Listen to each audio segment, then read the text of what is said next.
Most recently in our adventure, at the request of a high elven traveler you met, and because it seemed to be your only way forward in your journey to the peak of Mount Aulethier, you all entered the dark chamber hewn into the rocky terrain of the mountain, the sanctum of some foul creature, Jermorhin.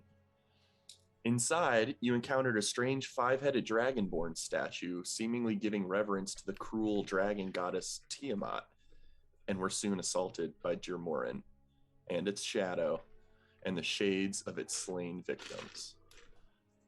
Barely hanging on as this monstrosity ripped into all of you in magical darkness, Toby Rama heard some sort of elvish muttering from the cavern entrance, and the ensuing daylight that sprouted into existence and filled the cavern was just enough to allow you all a moment of desperate defiance as you struck down Jermorhin. But not before your friend Jiri nearly lost his life to the conflict and was saved by some strange inner force of will. In the aftermath, you pushed on through the chamber and up the mountain, arriving at the enclave of the Metamorphi, their home of Inawe. Nasir, a cyan-scaled dragonborn individual, welcomed you, housed you, and in the middle of the night has just awoken you, stating that they are ready to see you now. And so you are led to this massive red wooden door structure built into the cliff face of the peak. And emerging from the space within, an elven figure with rich, beautiful, warm, dark complexion and skin tone, but with a striking, bright silver gold hair color of braided curls that falls to their front. And this individual now greets you early in the morning, even before the light of dawn on Sundas, 19th of sun's dusk. And here is what the individual looks like. I forgot we get to see. Oh, baby. Holy shit. And she now greets you. Hello, far wanderers. My name is Aulethier, and I am pleased to make your acquaintance. Please, do come inside. Thank you, Nasir. That will be all. And as she leads you, this individual leads you into the interior space. Nasir lets you all proceed and backs away, going to his wherever duty calls him elsewhere. And as you move into this interior, it is a beautiful and severe interior space with red rock and obsidian forming natural foundations inside, but they also look very intentionally shaped around this sanctum-like space. It's also very hot inside here, an intense dry heat permeating the space and carrying a strong scent of brimstone with it. Fissures in the stone along the ground also make way for bright orange hues of light to enter the space. And as you proceed into the chamber, following this dark-skinned elven figure named Aulethier, you're able to quickly determine that the light is shed from lava that is very visible, not more than 10 or so feet lower down below the cracks in the terrain. The elven figure leads you up a small set of stairs to a raised dais-like platform and turns to face you. And I'll make them visible once more, just in case you want that.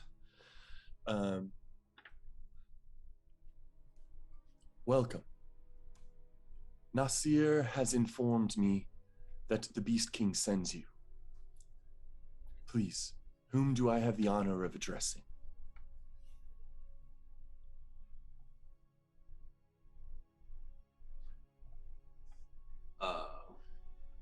I'll step forward.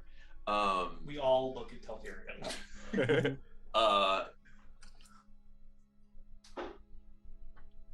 Greet Megavonen. In common, I'll say we call ourselves the Four Winds. We're four traveling companions. This is Roulette Tinkerton, Jiri, Toby Rama, and then I have something I'm going to read. And then I switch into Elvish. Ianeth nin telpirian lunsong, nimberthilian a ethel ethowinge, nan kaon.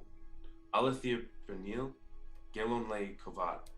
Onon nin ethianin, tiriansme anan trenaran o elealor. And I will paste what I just said. Oh wait, I got it right here. I know what he said. I don't. That's As true. does Jiri, if Jiri is nope, not right now. Okay. So I'll read what I said. Oh, I said, my name is Telpirian Loonsong, son of House Nimberthil, a prince of the Mooncrest Elves. Lady Aulethier, I rejoice to meet you. I was born in Moonset Grove. We have long sought rumor of the fate of the Sun Elves. I see. She responds in kind with a elvish greeting, but then transitions to common fairly immediately for audience's sake, for the other members at your side.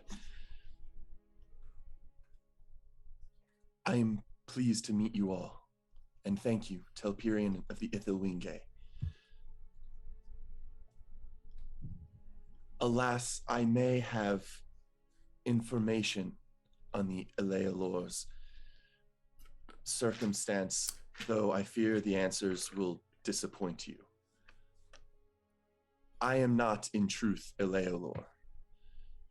This is merely my preferred form, the Elealor body I took when I last held the company of my late partner long ago. In your search for your kin kind, I can assure you they do not dwell in these lands of the Villian. That, at least, I am certain of, and I hope that will narrow your search. What else brings you to this place? Nasir spoke of the Beast King's wish for you to make introductions and perhaps lend aid if available.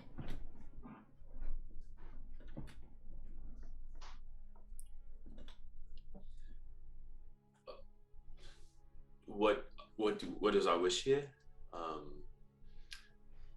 We were set several tasks by the king and his seneschals, and the king asked us of all of the quests to value his most, and that was to come here. He said there would be several of us who would find answers here, guidance, something. And then he said, above all, he wished us to make your acquaintance. Essentially, I think he wanted us to reveal ourselves to you, perhaps as some final form of him deciding whether he'll trust us. I think he kept his intentions somewhat veiled, but he did request that we spend some time here and see also if there was anything we may naturally be able to assist with. I see. They take a couple steps forward, right into the midst of all of you.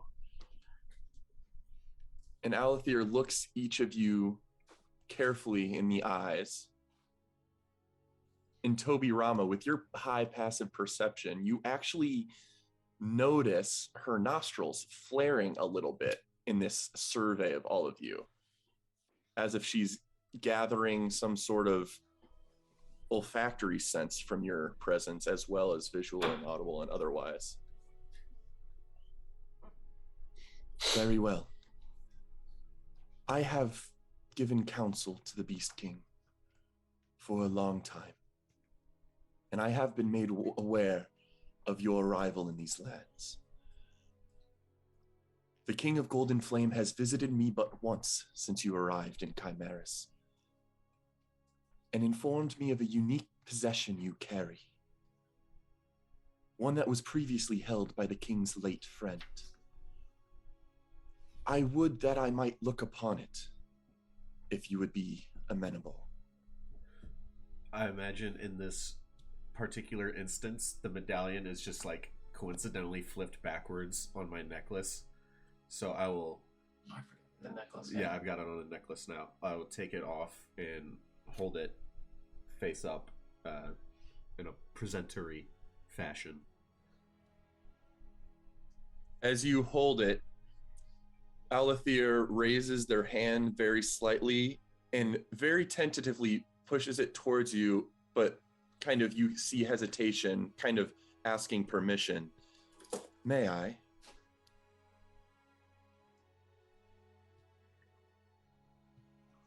They reach out and place their hand on it and lift it up slightly.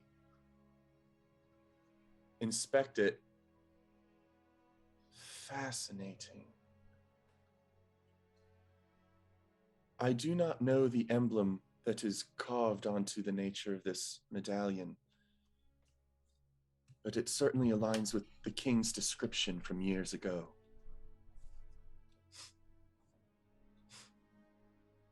And it smells of...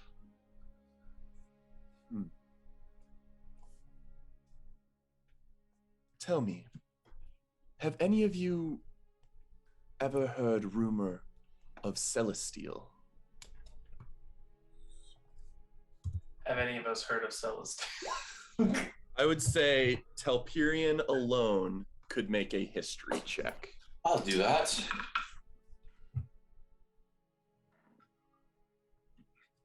Roll an 8. This is not a Pokemon I know. 14. Unfortunately, you have not. This term does not catch your brain, and as Aulethier surveys your faces and gets an indication that none of you do know what Celestial is, they explain, Celestial is an exquisitely rare metal, rumored to be the metal of the gods. Material crafted directly from divine essence that shimmers with gleaming reflection, luminescent in its own right. A metal that puts the exceedingly rare mithril to shame.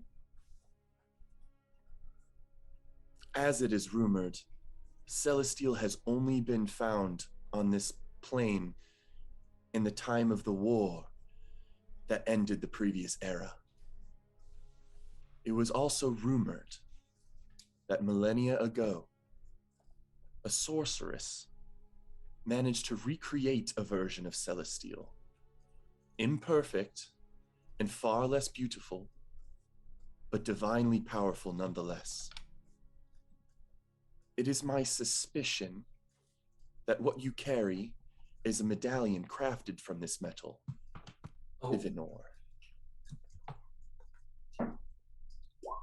The real stuff or the fake stuff? The recreation, far less beautiful. And this medallion, as you guys are familiar with, just looks like an unassuming dark iron.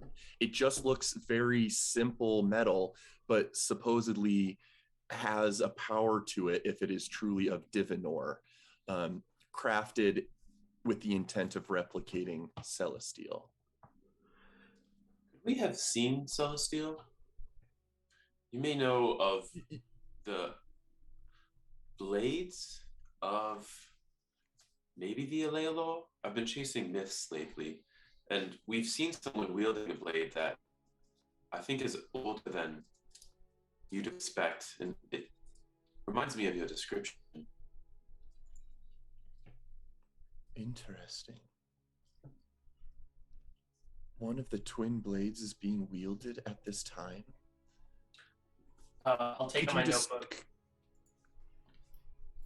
Maybe I'm gonna do as she's asking. I'm gonna take out my notebook and my Nat 20 sketch of the Arknight, and I will show her the man and point out the long sword that he's holding. It glowed with daylight at its edge, I think. Fascinating. You have witnessed Illimir. Though I wonder, perhaps contemplation for later. If what you saw was indeed the blade Illimir, That blade was indeed crafted from celestial, and you are among exceedingly rare company to have sighted it. This medallion, though far less beautiful, is powerful in its own right. What its nature is, I cannot guess, nor its capabilities. But, and she looks directly at you, Tobirama, you would be wise to keep that possession away from the prying eyes of greed.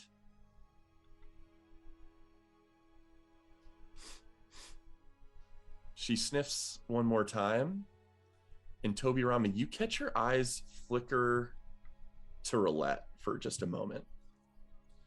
It was like lightning, doesn't she? Before kind of retreating a little bit and taking vision of all of you once more. Very well. I thank you for displaying that to me. I wish I could give more aid, but know that it is of exceedingly rare importance. Before we Now, yes. Before we move on, what was the other blade called? Ilamir's twin is known as Fengamore.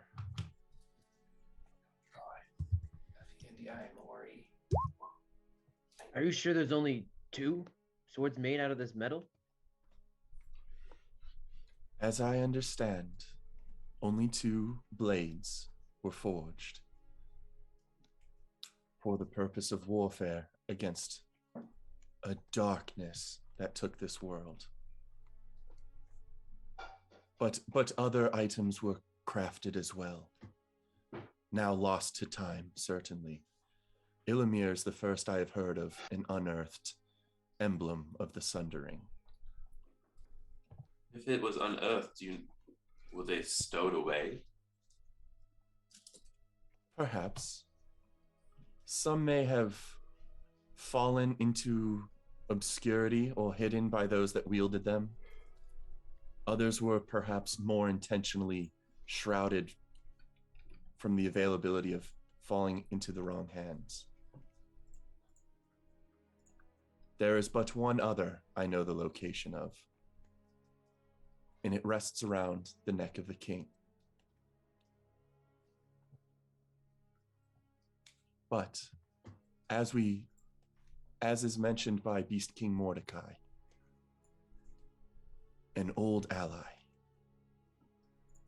I do have something in mind that I would like to request of you, if you would be so willing.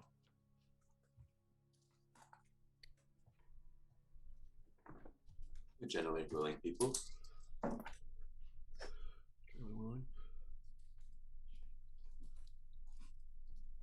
Very well. Do any of you know story of the Dragon Queen Tiamat? I assume I do. I think someone successfully made a check when you guys saw the Dragonborn statue back at Jermoran's Sanctum. Jiri recognized that it was Tiamat, I think, and then he asked Halperion if he knew anything about Tiamat. I don't remember if I did. I think I knew a little. I think there was some basic information given.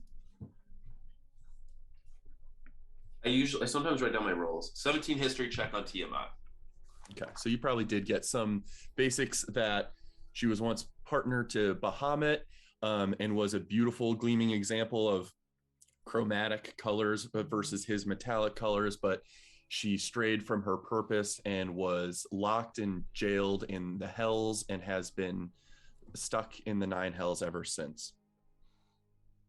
And as you potentially relay that I share a little knowledge to Aulethier, they say that indeed Tiamat was once partner to Bahamut, the Platinum Dragon, who fiercely champions all that is good, alongside the other deities of life and light. But in eras past, she indeed fell from grace and found herself shackled in the prisons of the 9 hells. I tell you this because her influence is not so far from our world. Through other circumstances, within the fiery rivers of this mountain can be found tethers to the river Styx, which lead into the hells and thus act as something of a breach in the veil between this world and that of the hells. I have stood guardian over this mountain for a long time, protecting the denizens of this world from those that try to claw their way through to our world and intend to see it harmed. Such is the case of Ashardalan. More than a millennium ago, Tiamat gave birth to a terrible beast, born of Drake and warped by Hellflame, which managed to tear into our world far below where we stand now, deep in the depths of the mountain. Ashardalan, the wicked cinder, thrived in its new environment, escaping my sight for a time, growing, feeding.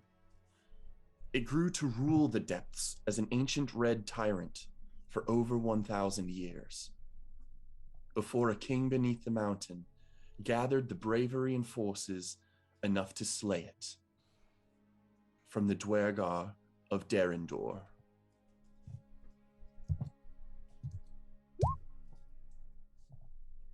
I have maintained the safety of the denizens of this world in the time since, but in recent weeks, I have sensed a new disturbance that I have shared concern with to the king.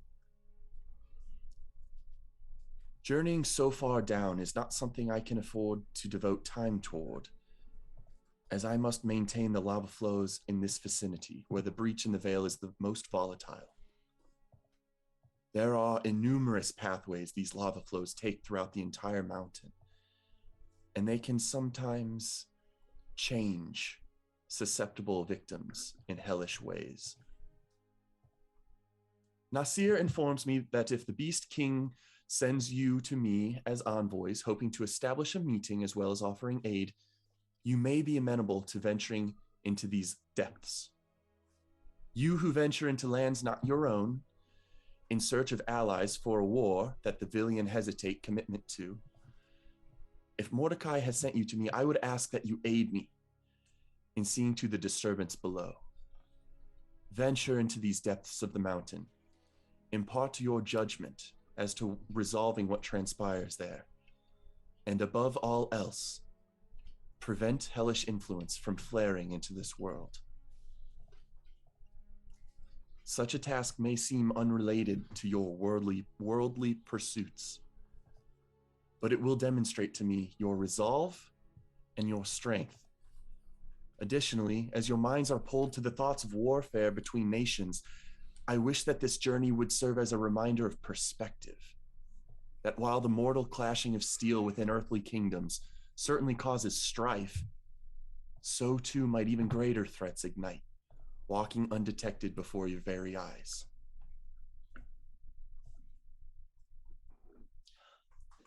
Is this something you would be willing to look into for me?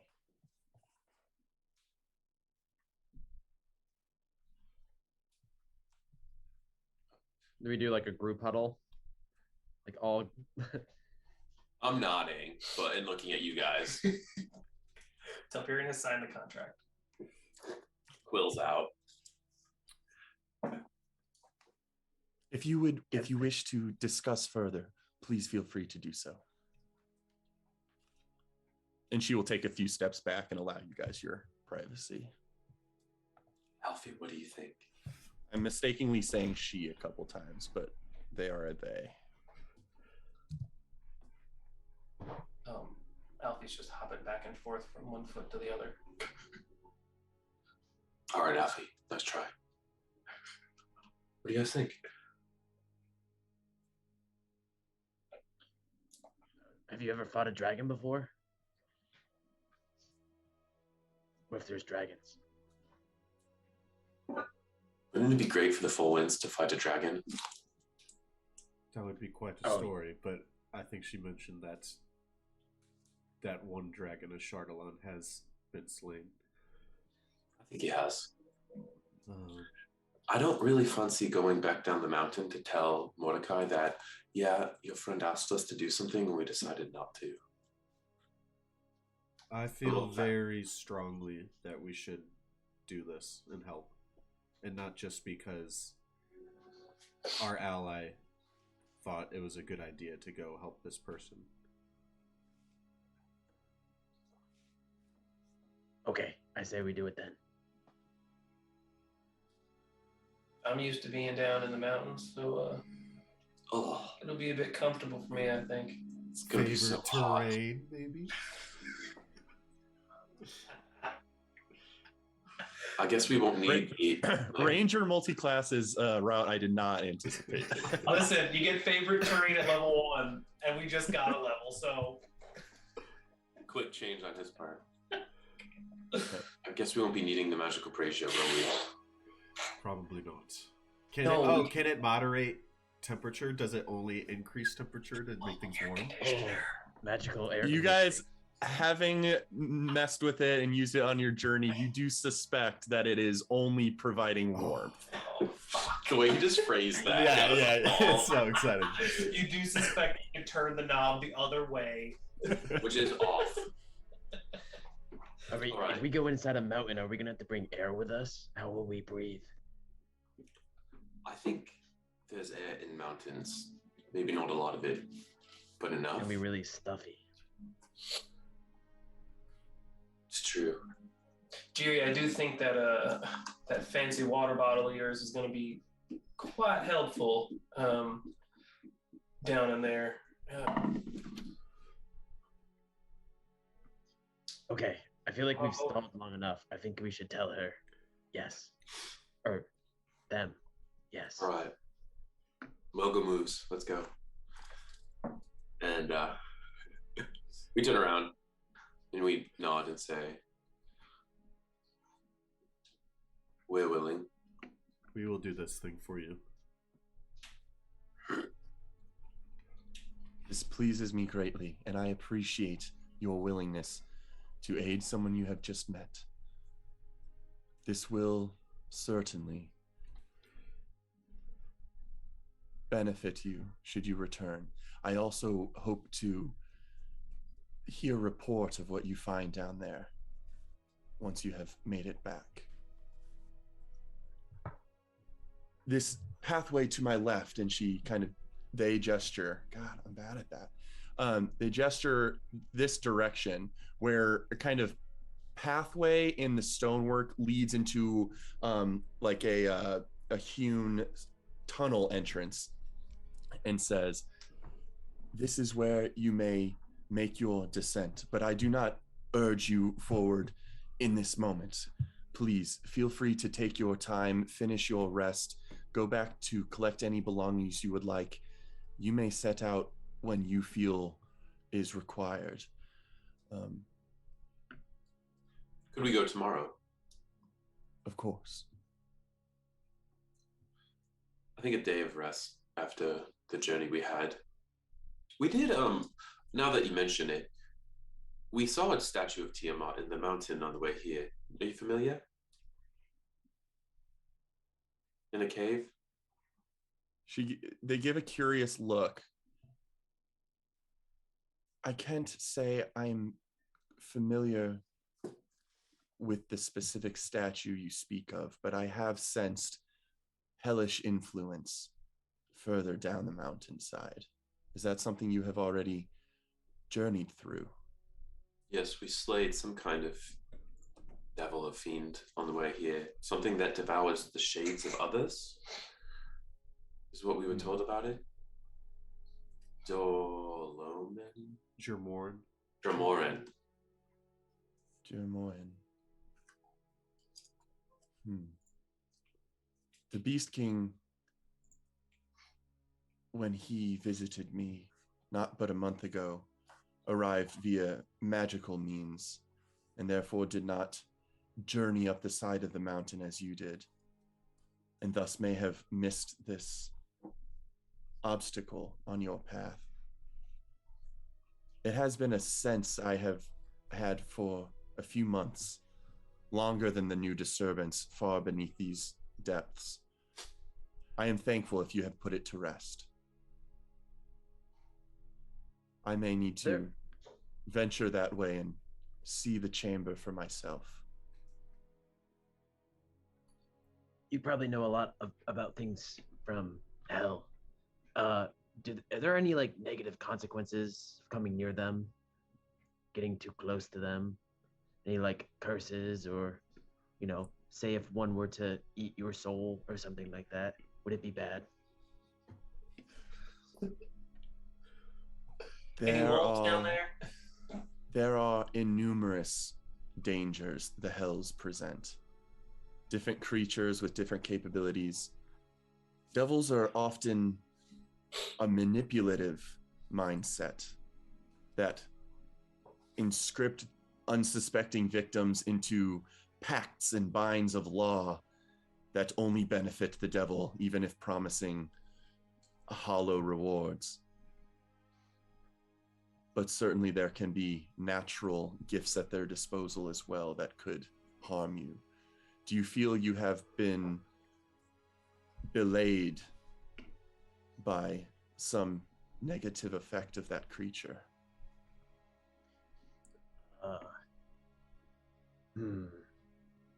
Maybe. I don't know. I feel very tired after coming across that monster we fought down near the statue of Tiamat. Maybe that's something that happened to me. It wounded him. Aulethier takes another step forward into your midst again, and now eyes Jiri rather closely.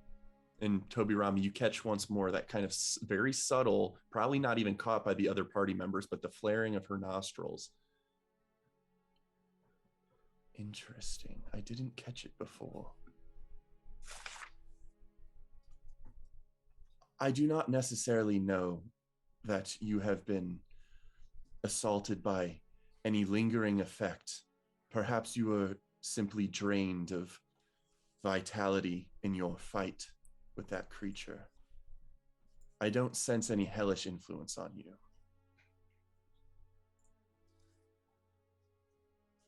Okay, thank you for checking. We did take the thing's blade. I'm kind of nervous to touch it. I'm not sure if you'd want to see it, if you're an expert on the hells. My capabilities are not of a divine sort where I could cleanse something of that nature. Perhaps it could prove valuable to you if used correctly, but do be careful with it, or bring it to a professional that is of a mindset that can adequately address it. I know someone who knows a bit about the divine. Very well. Well, please, I do not mean to keep you any further. Feel free to go back to your abode and set out when you are available. You have permission to enter my sanctum as you please, even if I am not available in that moment. Can I ask one more question before we go? Of course, Telperion of the Itherlinge. This is probably not something you ask somebody who you just met, but you said you wear this form, you prefer this form because of the partner you had long ago. Who was your partner? My partner was named Elira, and she was of the Aulethier.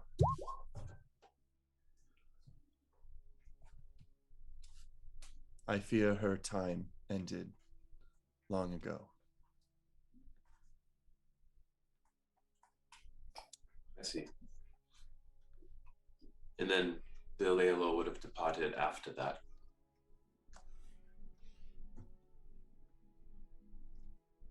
I believe, based on my understanding, I suspect that Elira, her time came to a close, perhaps 1,500 years ago or so.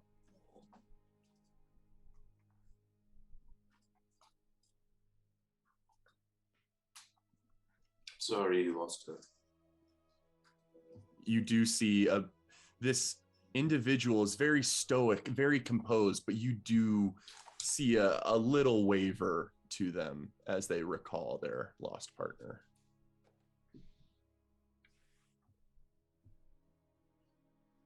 Me too. And I'll kind of nod. Please. Please. Let Nasir know if there's anything else you require. Can I do this is just for the fun of it. Can I do a parting insight check on the conversation we had? For sure. All right. 12. Of note, this individual's perhaps hard to read. Although you did, like with your passive perception, you caught some little subtle things, but your insight along with those passive perception blips, you definitely caught some additional attention being given to Roulette and Jiri. Cool. Okay. Suck it, Topirian. Fuck you. It's only wearing the body of a sun elf. Not the real thing. I'm glad you didn't just say that out loud. Oh my god, I said it in Topirian's voice, not mine. But as you guys then begin to leave, Toby Rama, you suddenly notice you were maybe transfixed in this conversation, but you notice the medallion hanging at your chest once more feels hot, bordering on uncomfortably so. You're not sure if the item's natural warmth is the cause or if it just has a super low heat capacity and has warmed up rapidly from being in such a hot environment. But it takes quite a while, maybe an hour or so, for that to begin to dip down to normal, comforting warmth. Also, as you leave, Aulethier says, pardon me, your name was Roulette, correct? Yes. Roulette Tinkerton. Would you do me the honor of staying back for just a moment? Get Topirian out of here. Of course, I did have a question anyway, and of course, yeah. I'll catch up with you guys. All right, cool. We're gonna go find a mountain, the side of a mountain. And as you guys leave the chamber, and the doors have been cracked open this entire time, so you're free to leave. Roulette Tinkerton, you said. What is your question? Oh, purely a simple question. Is there a store in town or something? My friend here, and I point to Alfie. I'm in need of some goods, some rope and some grappling hooks or any kind of climbing hooks. And I figure you're up here in the mountains. It's something you might have in stock.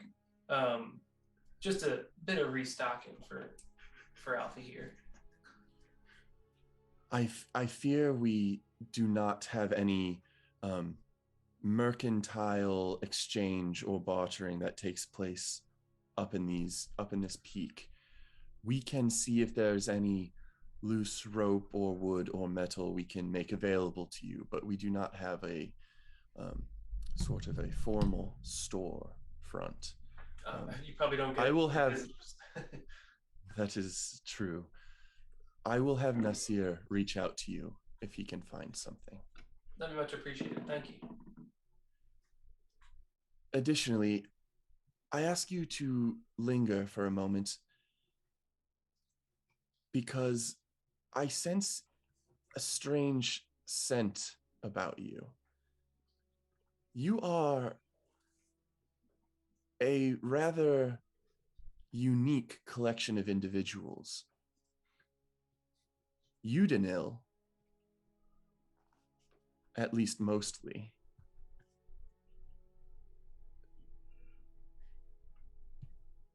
I hesitate on what information to divulge without the Beast King's approval.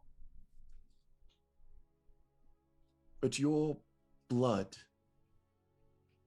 carries with it a unique scent that is not fully Udinil, though not Villian either. There is a term some Villian use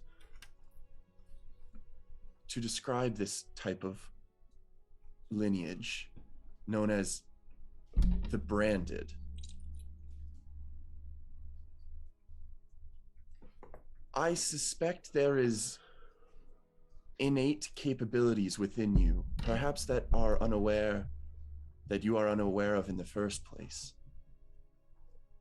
I would recommend that you find your way to one of the highest cliff outlooks of our village that contains 4 monoliths, the slivers of Chromatica. Perhaps when the flames of war do not burn across this land, you might benefit from discussing with the Beast King someday the nature of his personal distaste for Belladonian aristocracy, as well as making it known to him that you carry the blood of the branded. When you feel the time is right, then they lean very close into you and look you dead in the eye and say, and see to it that you steel your nerve if he lets his temper flare for a moment or two. He will not harm you, but it may provoke outrage. But in the meantime, again, I recommend you meditate on the monoliths at the highest cliff outlook.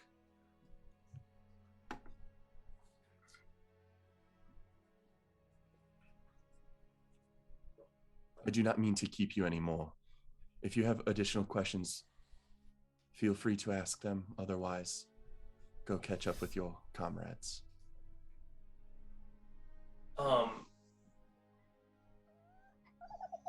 Roulette does not talk or move or anything for an awkward amount of time. Aulethier, in this awkward amount of time, Aulethier just simply warmly allows you to feel what you're feeling and just stands there still composed, not seeming put off by your silence, just accepting your presence.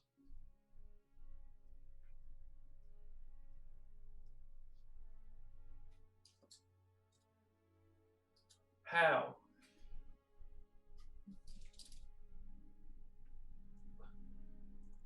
I fear I cannot quite say,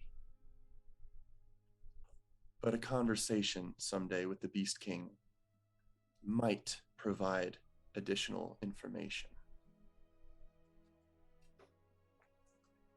He is more aware of the circumstances behind that of the branded than I. Roulette's doing that, like, she's not, tears are like streaming down her face, but she's not like sobbing, it's just leaking. Another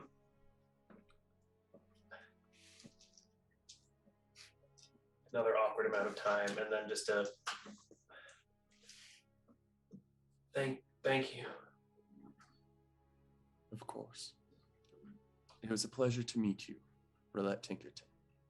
It was a pleasure, yes. And then Roulette will turn around and very slowly leave, with Alfie regaining her composure as she walks out.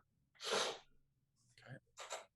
And as you leave the chamber and the Dragonborn individuals outside allow the doors to grind closed once more, we'll move you guys back to here. And you are able to do as you like. Before Roulette gets back, I want to ask the other two. What do you think they want with Roulette? I'm not particularly sure, but I am curious. Are we to assume that Aulethier has been alive for over 1,500 years? I think More that's than a that. safe assumption. Yeah. Topirian elves don't typically live that long, do they? No, we get maybe 1,000. Would The last 50 years aren't very active. would Toby have any inkling of creatures that span millennia? You could make a. I would let you make a nature check.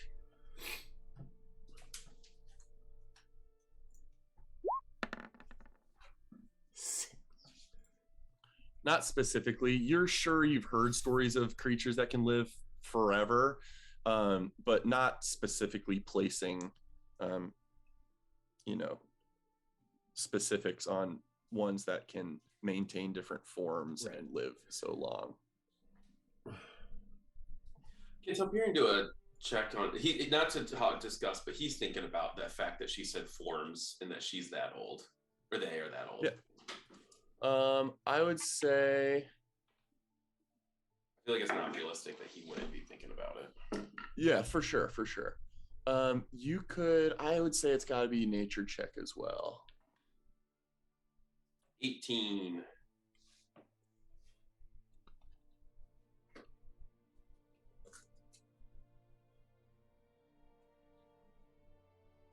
Exceedingly rare creatures that have not been known to walk the plane in eras.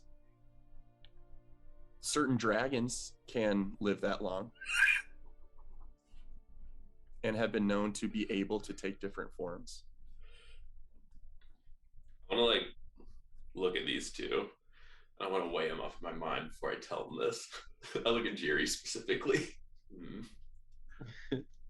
I think Jiri is not really paying attention, looking around. Not reassuring. Yeah, I posed that question and then I noticed Jiri wasn't paying attention, so I'm keeping an eye with Topirian. What I'm gonna say it. I'm gonna say it in a veiled way. I think that we may have just met someone who has a relationship to the Dragonborn here, in a more pure sense. Meaning. I didn't know. Jiri and I have the +0, -1 intelligence modifiers. You gotta help us out. Breadcrumbs. I don't. We're meandering around. Yeah, I think that might have been a dragon. Might have been a dragonborn. No, a literal creature that can turn into different forms. That is a dragon. Oh. That's pretty cool, I guess. Yeah, pretty cool. Anyway, next topic. I don't want Jiri to mellow. I don't want Jiri to dwell on it. Oh, okay. We should go find a cliff. Why don't we wait for Roulette, though? Why are we finding? Okay, yeah, she'll want to find this cliff with us. And as you wait a few moments, Roulette does return to you. Toby Rama probably only catches some loose reflection on the cheek, but Roulette is probably as composed when she leaves. Did they want to know about Alfie? No, I don't know. They don't seem to have much care for mechanical things up here. Christopher Kennedy, did you just catch it? Mm-hmm. Yes. Was it a full fly? On camera. It was just a gnat, not a fly. No, they don't have. Unfortunately, they don't seem to have much interest in any of the mechanical stuff up here. She was actually asking about my eyes. Toby, I know I showed you at one point. Something weird has happened to my irises. It started back in Ostenis. She was interested in kind of the weirdness of the coloring and the coloration. I will open my eyes wide as Jiri kind of leans in. He's gonna manhandle you and peer in. Whoa. That's Yeah, pretty cool. you notice that. Yeah, you can very clearly see that in Roulette's eye, naturally a blue-colored iris, as you've known her this whole time. As you look more closely, there is a very distinct, like bronze-colored, like orange golden ring right around the pupil that then fades to blue throughout the rest of the iris. So like the Maybe- darker colors on the inside of the circle. Yeah, but I wouldn't necessarily call it darker. It's just different. You know, like Okay. bronze can be a powerful color It can that be not bright. doesn't necessarily. Yeah. Gotcha. Maybe you're a dragon too. I wonder if people are born without knowing that they're dragons. Maybe she's an angel just like Toby. You Maybe. can spread wings on us. I'm like wings, a tail. These are all things I'm looking to build into Alfie. Not myself. Ooh. Flying Alfie. Oh, okay. I don't know why. Jerry's gonna walk us to a cliff, but I have to tell you something as we walk. Also, Yeah, do we well- want to take a day before we try to go to hell?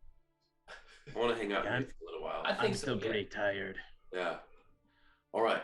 Well, so last night I meditated on the courtyard, and I talked to Nasia, and Nasia was telling me what they do here. And the Beast King told us about this. The Metamorphi, I think that they get their name because they tried to change one element into another. And the Dragonborns can breathe out elements. So Nasia showed me that he was going to breathe out lightning. And then at the last moment, instead, he made ice come from his hands. So something about what they do here is they turn one element into another. Ooh, do you think they could teach us that? I asked him, Well, I suppose that's why it's only Dragonborn up here, because I don't know of any other Villian who have elemental breath. we can, all of us, I feel like in some ways can make some kind of energy, but I don't know what they can transmute. So we should definitely ask Nasia before we head down, maybe after the cliff. Yeah, that'd be really cool. I'm really good at lightning magic, but it'd be cool to also be good at fire and other types of magic. I'm sorry, we're headed to a cliff right now?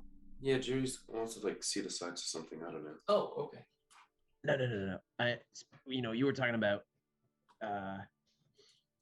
Alfie flying, and it reminded me I need to fly. So we're gonna go to a cliff, and I'm gonna jump off Why can't you just fly right here? because I need to be under pressure Okay. for it to work. Oh. Okay.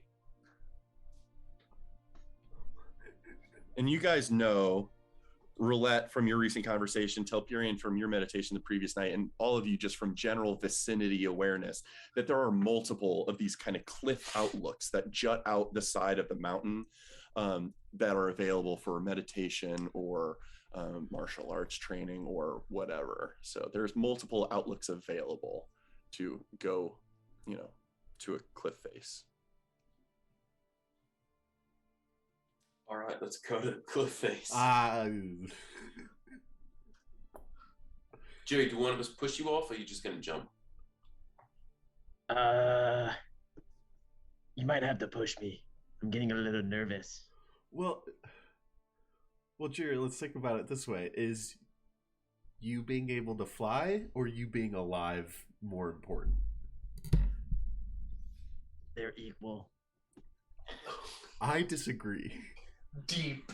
I love it. Do either of you have a spell that's gonna help with this in case it goes? Well, I through? can go. Jerry I will be can go. fine. I can go. Oh, catch The him. only spell we need is confidence in Jerry's abilities to do what he knows he can do. Certainly. I've told you Oh. guys I can fly. Now it's time to prove it. Okay. I thought you were gonna have a specific scene for this clip. I do won't- not have a map for this, but I do want to just give some basic background of mountain terrain for any cliff outlook scene here. I want to find a cliff that's not like 1,000,000% sheer, because I'm gonna take a rope and I'm gonna climb down some of the way. Jerry, I want to watch from the bottom. I want to see what it looks like when you fly with that kind of vantage point. So I won't be the one to push you off, but I'll be watching from below. Okay, sounds good. Yeah, let me know if it looks cool from below. Absolutely. So do we find a cliff where it looks like I could scale down a little bit? Sure. Yeah, absolutely. You can get some rope, scale the wall downward a little bit, get to another kind of rock cropping ledge Jiri, for damage control. we tried this once before and it didn't exactly go the way I thought, but would you be up for me to maybe try and remove a curse that is preventing you from flying? Do you think that's what's going on? I don't know. I've got multiple curses at this point, so I don't know if just one is gonna work. No. Last time we moved a curse, I was cursed with jocks for a month. All right, I'll just place my hand and do a lesser restoration on Jiri. Interesting. Okay. Let me read that spell real quick. It just removes blinded, deafened, paralyzed, or poisoned. You need greater restoration to do some more. Yeah. Are we at the cliff yet or no? Yes, you guys have been able to wander over toward a cliff face. Telpiran has been able to scale downward a little bit. Got it. So, Jiri, you feel like your stomach doesn't bother you after lesser restoration has been cast. You know, you just get like a sense of like bodily health from that spell being cast on you, but it does not seem to affect you otherwise. All right, so Jiri walks over to the edge of the cliff, and he just like stares down, and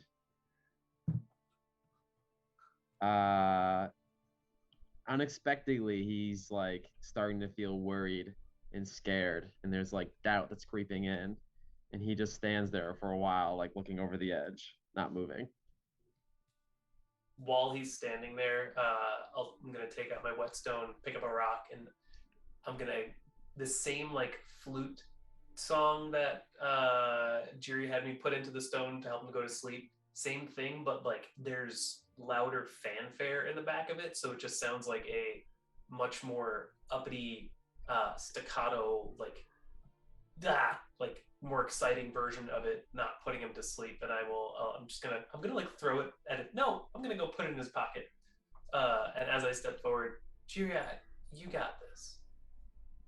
All right, give me a push, Roulette. I need help.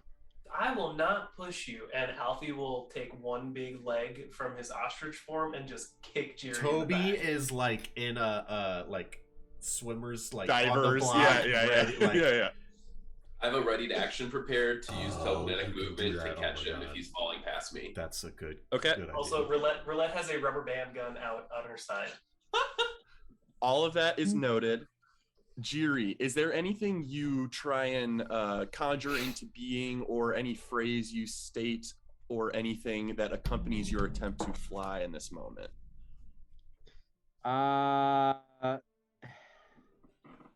He screams. He's screaming. He's terrified. He's very scared in this moment, and like for some reason, he feels like he should be confident with heights, but right now, just like plummeting through the air and falling is like the most terrifying thing to him, and like he's just having flashbacks of like being back by that statue and like in the darkness, and he just falls. So as soon as you jump, please make a charisma saving throw for me. This is saving throw. Okay. 16. Oh my god. Above a 15? Yeah, I love that a 7 is a 16 for you. Holy shit. As you are focusing, you have this, literally the moment your feet leave the ground and you leap, in your mind, you just see a flash of multicolored lightning, and then it dimmed to dark, and then your senses come back to you. You are not pulled into any version of a PTSD like mental state, but you do start to fall and are unable to fly. And so all of you see Jiri leap and start to plummet. I'll give it like a heartbeat or two before I leap off and activate my wings. Okay.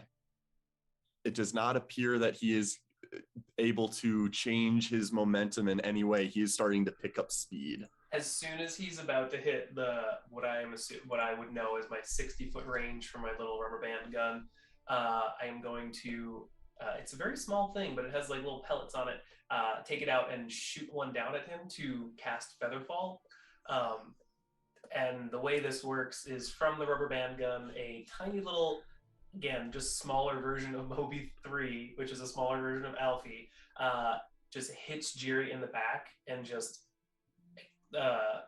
pops out two little parachutes kind of things, just cloth, that are arcanely floating above him.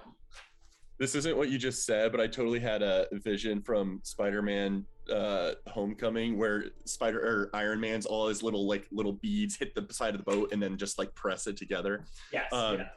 So you have this thing, it jets out two little chutes, and Jiri, your form does begin to slow. You were picking up speed and now you're slowly descending. But still like twist not myself in air to like face upwards, you know what I mean? To see if it's probably like, well, maybe it's working. Maybe not glamorously, you're maybe flailing quite a bit, but yeah, you can like slowly reorient your position. But you are starting to, even with this slower rate, you're still descending further down the cliff face. Is he at my point yet? I would say yes. Okay, so when he comes in within 30 feet of me, I will telekinetically grab him, and then I'm going to pull him right towards where I am.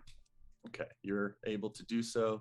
Jiri, you do feel your descent slow, and then you start to move in a direction.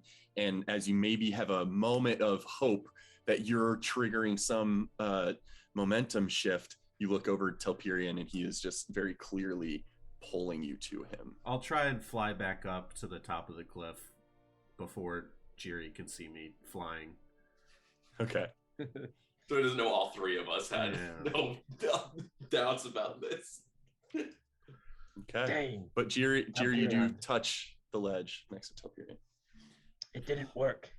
I'm No, still cursed. I would never jump off a cliff like that, so that was really brave of you. No, I didn't jump. I had to have Alfie kick me. I would never let Alfie kick me off a cliff, so that was really brave of you. Rats and curses. Do you remember flying? Yes. I spent my entire childhood flying. You fly everywhere in Jawland. Nobody walks. It's lame to walk. It's cool to fly. Well, maybe you could only fly in Jawland. Maybe. I feel like I flew here long ago, before I got trapped in my bottle.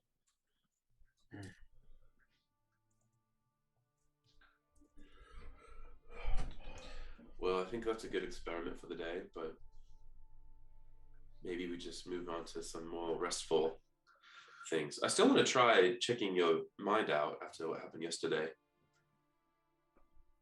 Yeah. Maybe when we get back to where we're staying, we should climb back up and see what Roulette and Toby want to do. Okay, let's go. All right, with each Thank you other's for help and catching the me. rope you already affixed, you guys are able to climb back to the cliff outlook, and you are all standing together once more. Telperion, you want to take a look at that sword? Oh yeah! I take out my quiver, and I kind of like get the quiver and I kind of like angle it downward to try to make stuff slide out, and then I try to telekinetically pull out the sword. Okay, you're able to do that. So then you telekinetically hover the sword out in front of you, and it is, again, kind of a dark metal blade that doesn't seem particularly, it's not exuding aura effects by any means, but it does seem magically honed and sharp, and it is jagged, this jagged hooked scimitar. Okay, are you gonna try to remove a curse off it? When I remove a curse, all I can do is break the connection to the person it is cursed. I can't make the sword not cursed. Oh, so you want me to touch the sword? See if I Or get we could cursed? have Roulette identify it first, and if Oh. she has to touch So he it, wants me to touch the sword. and Yeah, I can protect you if something bad were to happen. You're so mentally fortunate. We should have Alfie touch the sword. He's Could probably start there. immune to Could start curses. there. Actually, wait, can I take the sword and I Can you pop it at identify Alfie. through Yeah. Alfie instead of yourself?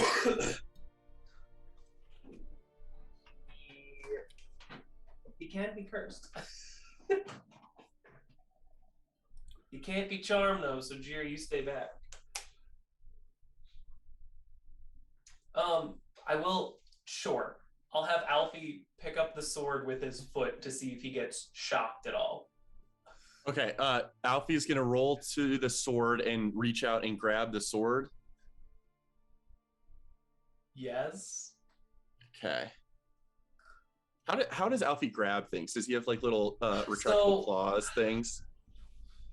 Hold on, I'm trying to think of this because he's. I'm not trying to roadblock. I literally just want to know. No, this is a good question because he doesn't. He has hooves, and he has his head. I'm gonna say he's got like a beak. Doesn't he have a wand hand? That just pokes out of his butt. It's just like I feel like he has just like interior hands that poke out and do things He's and then got like a retreat back. porthole that like on like the side of a ship and the Yeah. cannon sticks out. I Love will it. say for this instance, Alfie will lean down with his ostrich beak and just like try to pick up the sword. Can I stop it before? Okay. Sure. He can't tell us what's happening. Can you identify it? So the scientific method, you want to test small steps. I don't think any one of us has touched this yet, so I want to see, and I know how to fix Alfie, but I want to see if there's something immediately touch related. Maybe if Alfie gets shocked or kind of thrown back or something, we'll be able to at least say we probably shouldn't touch this thing. But if Alfie can pick it up, then I can maybe do a Alright. bit more identification. I believe you. Just go for it. So I will have Alfie pick it up with his beak and wield it. Alfie picks it up with his beak and just holds it, and it's just a beak holding a sword. I want to instruct him to try and swing it a little bit. He whips it back and forth, and you can like almost hear the air being cut as it's wielded. This thing is very sharp, and so it's like deadly. It's lethal in its magic enhanced form. I'll have Alfie put it back down, and then I'm just gonna like do like minor training for Alfie to be like stand on one foot, roll over here, make sure I can still control him, that he's still okay. Yep, he still obeys your commands. He was able to lay it back down, and he's doing what you ask him to do. I mean, I think he's okay. So Identify. sure, I will take out my tools, my rune spoons, and a bunch of my other detector things, and go over to the sword to ritually cast Identify. Okay. And I'll be giving you pats and giving you guidance. Not that I think you have to roll for this, but I'll just be like... It requires touch for Identify, yes? Yes, it does. Yes, okay. So you lay your hand on it. You begin your process of Identify with Toby blessing you every I feel great. minute for the duration. You get 10 blesses over the course. And you are able to identify the properties of the sword, and you can add I would ask no one else look this up. And in general, I do think that should be a rule until the person who has the loot of it reveals what it does to you guys, which is fair game. But I just want, for reveal's sake, whoever gets the loot gets to look it up and add it to their inventory. Because it's functionally as if I'm handing a card to someone. Roulette, you can add the Sword of Betrayal to your inventory. Ooh. And you can read the capabilities of it, although during the course of the Identify spell, Toby Rama, as you're blessing Roulette, your passive perception catches on that as Roulette's hand has been placed on it, she's white knuckling the hilt right now. I've seen Roulette ritual cast things before, and I can do the same. I know it takes 10 minutes, so I will let the 10 minutes go and then remove curse. Okay. On Roulette. As soon as Roulette, you gain understanding of its capabilities, and then you kind of wake up as if you snap out of your Identify mindset, and you just feel like your hand just almost in pain. You're gripping it so tight, and as Tobirama imbues you with blessed divine energy, your hand just releases its hilt harmlessly. Can I read the full thing for the curse? Like, do I still know it? Yep. You can read all of the capabilities, because at its base, you know what it does, and then you do know the curse. How was it, Roulette?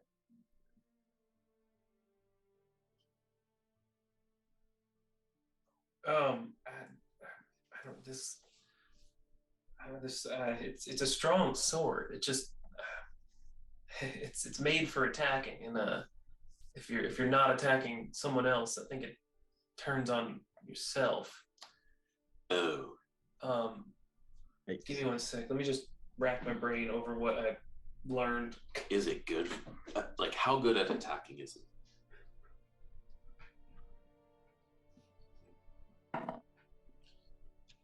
While he's identifying, Jerry's gonna go over to Elfie and be like, Elfie, those were some cool sword moves. You and I should train together. I feel like there's a lot I could learn from you. Topirian feels insulted. Yeah. It was meant to be an insult, Tobira. I didn't say it out loud. Jerry still says that. Yeah. Jerry knows what you were thinking.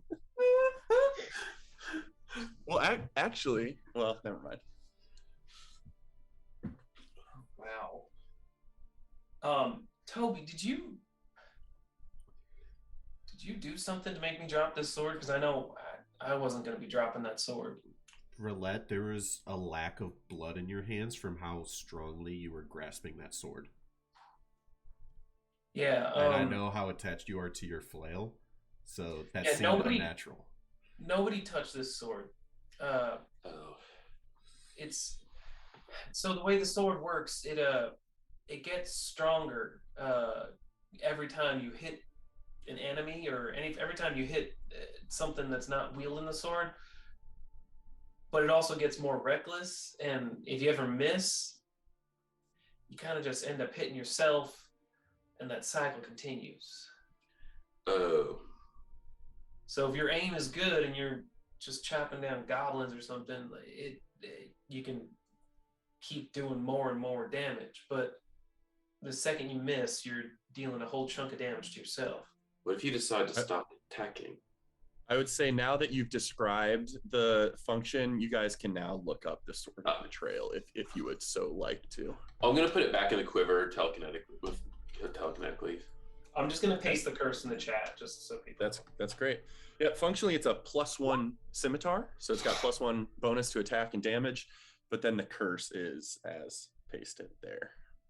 Yeah, no one touched that until we can get it fixed, or I don't know. I don't know if we could even get it fixed or just break it down for parts or something. But I think we're good with the weapons we have. Basically, every hit, its damage goes up, but every 2 hits, its 2-hit modifier goes down.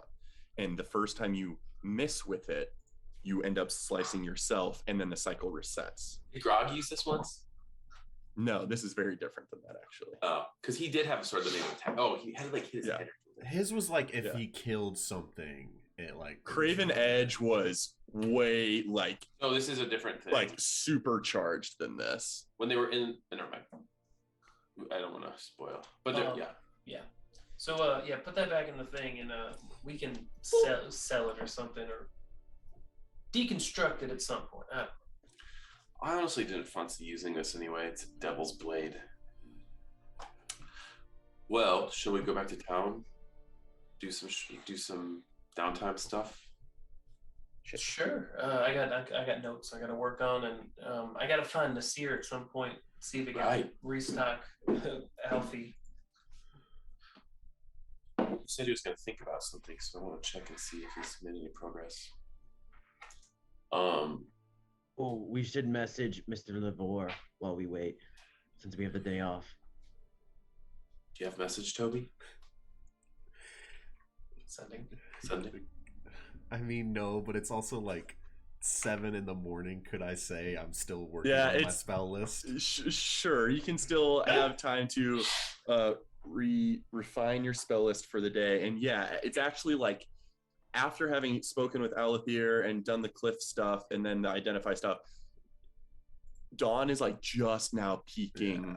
Like you're getting you don't see the sun, but you're starting to get the light of dawn that's starting to crest over some of the mountain range. And from certain vantage points, you can see the sun like pop up over the horizon of the Eastern Ocean. Yeah, I could do that. Jerry, you want to help me craft a message? We only got 25 words to work with. Okay. I can do it twice, though. Dear Mr. Lavore, it is your bestest friend, Jiri. We are together. Everybody is safe, and we miss you lots, and we're wondering where you are and how the sword is, and if anything else is wrong. As soon as you say sword, I approve. Okay, I'm going to try and condense that so I get all those aspects in there. I mean, 25 nouns. 4.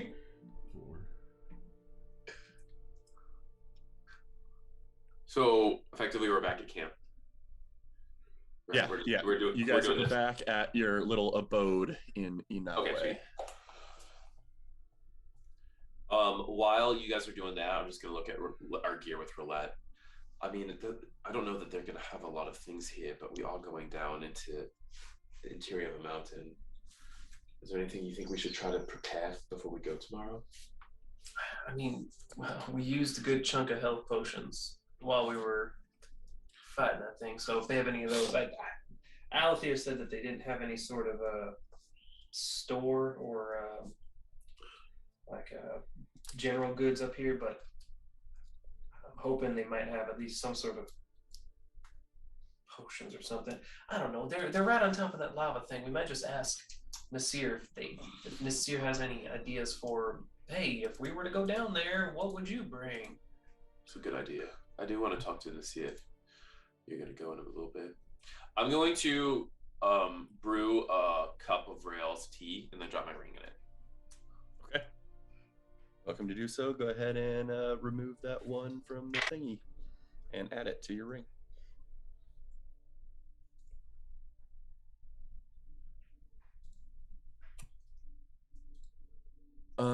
What else? Were you guys trying to go do something? Were you going to look for Nasir? You want to go look for Nasir? I kind of wanted to wait for the sending before we left to go see Nasir. Okay. But effectively, that's the next beat, right? Where we go see Nasir.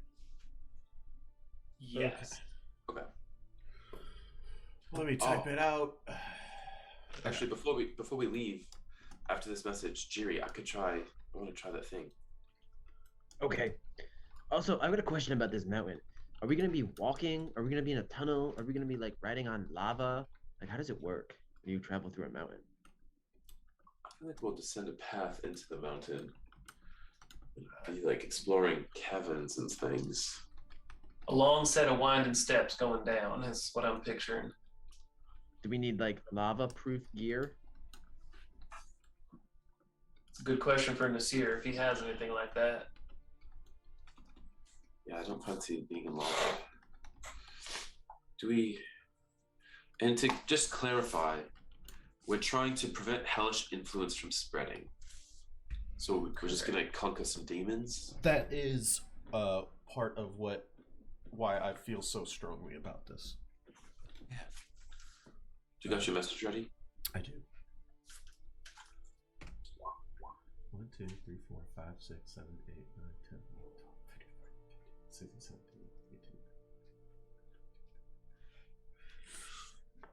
18, 24, 25. My father will be pleased. Do you still have his sword? Actually, no, I'm scared to know.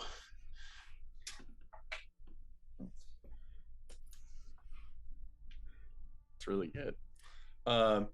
So you send it? Uh-huh. I always appreciate the literal language, but do you want to say it for me? Eyes closed, clasping the medallion, kneeling in our little hovel. Jean Lavore, Toby here, friend of Ira Middletop. How fare you in the Durastine occupation? Do you still have Telperian's greatsword? You can briefly respond to this, and that trails off. Oh, you should have said P.S. Jiri says hi. I can throw that in the next one.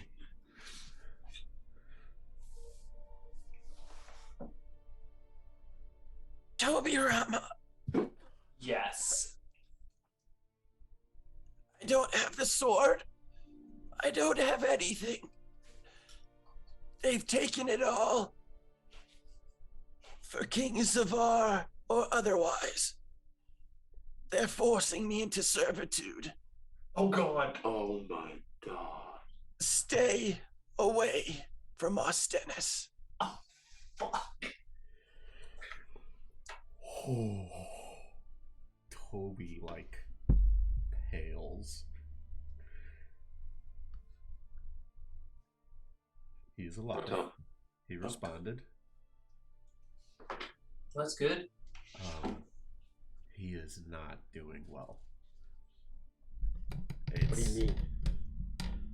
He is being forced to work for Durast. Oh. From what did he say stay away from Ostenis? Yeah. He's still in Ostenis. Telperian, he said he doesn't have your sword. Did he say who did? He mentioned that everything he had was taken for Kings of R or otherwise. I was already going to kill Zavar, but now I'm really going to kill him. If all I can hope is maybe he finished the enchantment and now it'll be harder to destroy, so you might still reclaim it.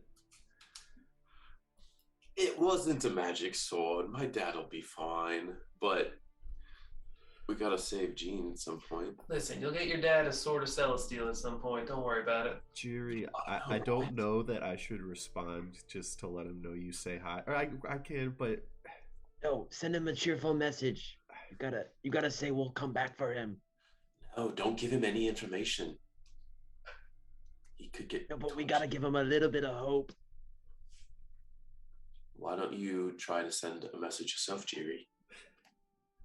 You have magic. You could give him hope. Okay, let me try. Mr. Lavore, it is Jiri. We are well, and we are sorry that you lost your shop, but we will be back. At some point, we can't tell you where we are. That's a secret. But we will be back, and we will free you. Please tell me you burned a spell slot. You say this out into the ether, and you're sure you got the message across. Oh my god, you can cast the spell too. No need to respond. We know you're busy. Jerry, that was like 50 words though. It's a really strong spell. Actually, you're right. Yeah, he must have upcast it. Yeah. Oh, I'm more magical than Toby is. Speaking of which, come here. Let's go meditate for a moment. Do you guys need to be there? Do you want to be there? No. Roulette's taking out her book, and she's critter because sun has just risen. We're not going till tomorrow. I am getting day 1 of Alfie's next upgrade in the books. Okay. I don't remember how many days it is. We can talk about that offline, but this is day 1. Right. Okay. Good to know. Yeah, I don't need to have you roll a check or anything. We'll discuss afterward. But got it. Day 1 of working. All right, Dr. Toby. I might be hurting Jerry here, but I want to see if I can form a connection with his mind and figure out what's going on with him after yesterday. Toby pauses and is like, "Oh yeah," and I'll refocus and be the standby ambulance as this intentional harm happens. All right. So I want us to both be sitting on our, cross-legged on our legs. I'm gonna say, all right, Jerry. Try to relax your mind. So take some deep breaths, and try to let down your guard. Or he breathes through his skin deeply. Okay, sure. Amazing. Sure, yeah. Try. You know how like when you fighting with the sword, you can let your guard down. I suppose. Okay. You know, you like drop your sword and the hit gets through, but in this regard, you're doing that with your mind. So try to relax and not fight my help. Try to drop my mind. Okay. Drop the sword of your mind. Drop the sword. It's Okay. fine. Yeah. So, and then at this point, I'm gonna hold my hand out and I'm casting my sliver, but then, You know. I start trying to cast my sliver, but I think it changes as I'm trying to cast it. Okay. So Telperion, Jiri, at first you start to recoil for a moment, as even though Jax was in control, you have this weird PTSD moment of Telperion reaching into your body's mind before and it being painful. And you start to feel that sensation, but it's delicate this time. It's not painful. It's not causing you damage. It's Telperion reaching and probing into your mind and just trying to like tap at it and poke at it, not dig in animosity into your mind. Telperion, what specifically are you intending to do here? So I think what happens is there's like Toby, you're watching, right? Mm-hmm. And you're not. No. I think they're, especially to Toby's eyes, you see like the faintest bit of like, it probably looks like an illusion, but it's like this like white flame coming off of my brow. And then I'm trying to go into Jiri's mind. And Okay. I'm thinking like, yeah. So you're not automatically sending thoughts in. Are you trying to pull in, probe, trying and to pull see information from? Yeah, I want to Okay. try to pull information instead of put anything in Okay. there. 1 second. All right, Jiri. If you're nervous in this situation, you start to feel a little bit of pressure in your head, and you can feel Telperion's influence on your brain. If you're nervous in this situation, I would have you make a wisdom saving throw. But if you're trying to battle through and allow Telperion access, then you can choose to automatically fail this wisdom save. Yeah, I would want to see if I could resist. Like, I would want to roll to see, like, in this moment, could I resist it first? Okay, so go ahead and roll a wisdom save. And this is against Telperion's DC. 14. No. You start to try, and then you feel just like it's a force of will that you can't overcome. So I guess let it happen. But I would be very nervous and like. So you're like instinctively defending yourself, but it's not enough. Yes. Telperion is in. I feel like Jiri's stuck on the, what is the sword of the brain? Yeah. So at first, Telperion, you were getting little surface thoughts of Jiri's, which Jiri can let you know what his surface thoughts were. But as soon as Jiri, you feel this pressure and Telperion has pierced your mind, Telperion is able to gain reasoning, emotional state, looming fears and threats in your mind, your worries, your hatreds, your desires.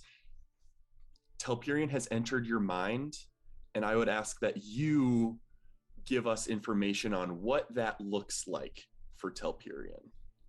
Okay, so first the surface thoughts. Jiri's again stuck on the mind sword, and he's like, "Is a brain sword like a sword that's shaped like a brain, or a sword that's made out of brains?" And Telperion, you're hearing all of these thoughts in your mind.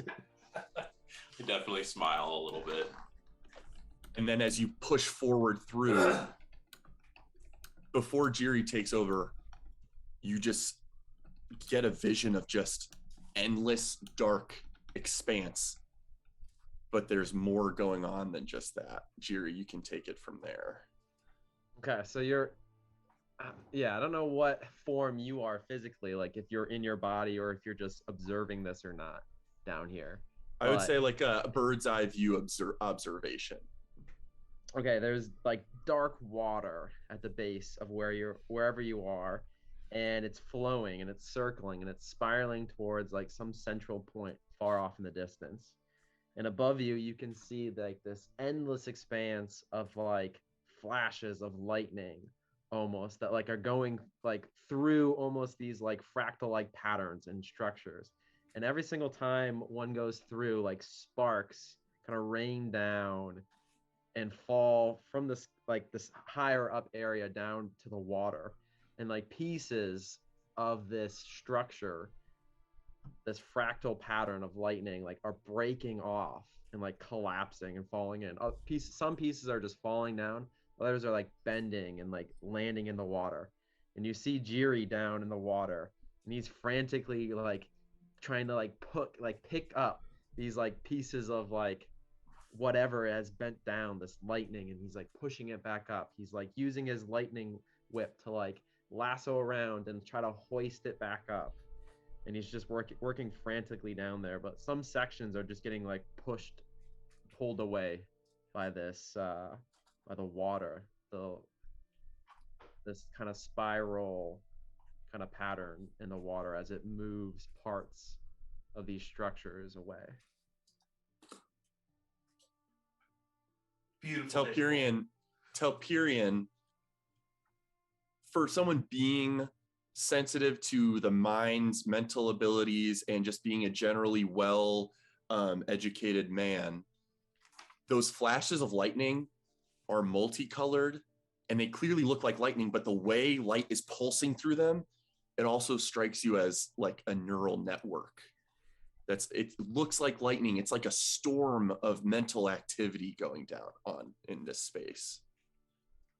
And then just a rush of thick black running current spiraling into a central point.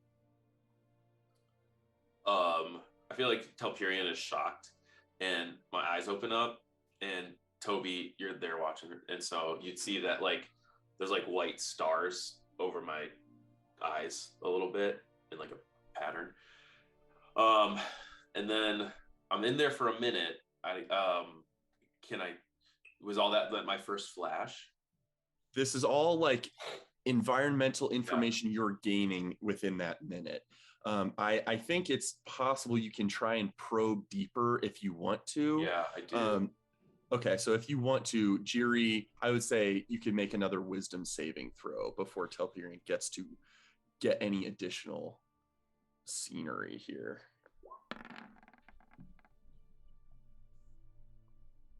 All right, so if I can probe deeper, I want to like kind of take my consciousness and I want to put it right down next to Jiri.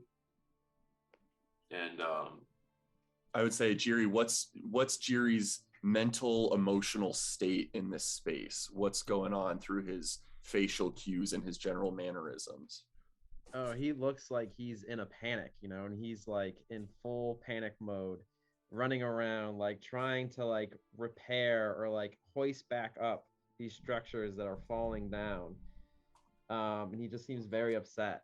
And working with him is his little shadow friend. Shadow Moby's there, and they're both like trying to hoist up like one particularly large piece. And in a additional bit of environmental, black rain seems to be dripping everywhere from the sky. Out of this neural lightning storm, rain is accompanying it. Black droplets just raining into the pool everywhere around you, just further funneled toward whatever central point Jiri is standing outside of that central point, but clearly trying to repair the walls of this space. And he says to you hear him speak, and he says to the Shadow Moby, he says, or maybe Mekko's down here somewhere. Hopefully nothing fell on him. He could be around here. We should look and see if we can save him. Do I see Mekko? You can make a perception check. Oh, 8. Too hard to tell. Even with the lightning flashes going on in the sky, looking around and the horizon is still dark, and certainly the ground is this dark Vanta black liquid current. You're not able to see Meko or anyone else in this space other than Jiri and Shadow Moby, which is just like a black mist form, kind of in the shape of a humanoid that is at Jiri's side. I'm going to just try to say one thing to this version of Jiri before I go. I just want to whisper, because I can go in, into, and say,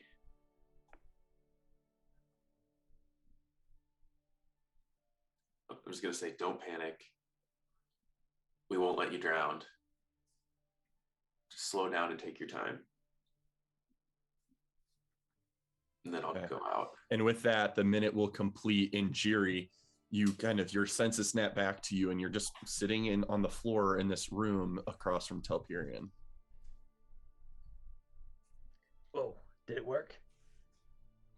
Yeah, and I think that I went in really deep. And for the record, you wouldn't know when I was reading the surface parts, the earliest thing you said, but I was in there. And I say, yeah, I think it did. That was a lot. Jiri, are you hurt physically? I'm just tired. This is probably a really good part to pause because I have to pee so bad. That'd be a great point. So yeah, as you conclude your detection of his thoughts, we'll take a bio break.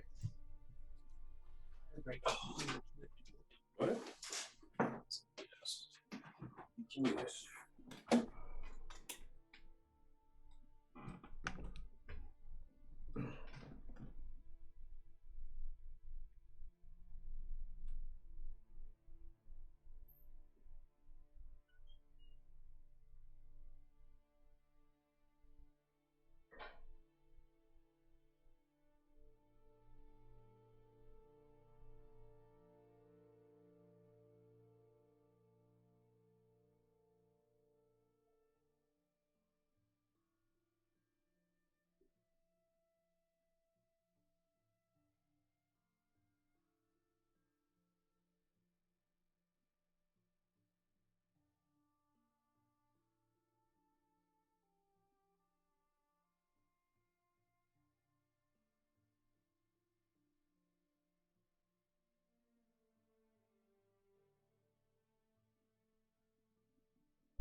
I am Yo. so excited for what Yo. you will be doing and how it plays out in your world with the Brandon. Yep. That was Yep. such an Yep. awesome reveal. I had forgot that was even a concept.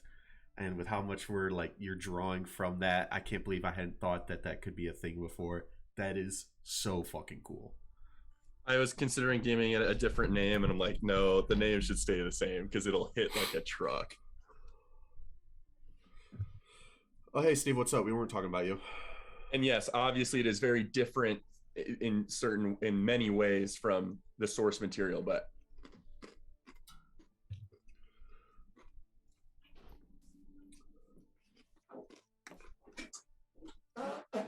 I have leftover cane sauce from yesterday, so I'm dipping pretzels in cane sauce right now. We had canes. It's so good. Also, I don't need to rush us back in. I needed less bio break time than usual.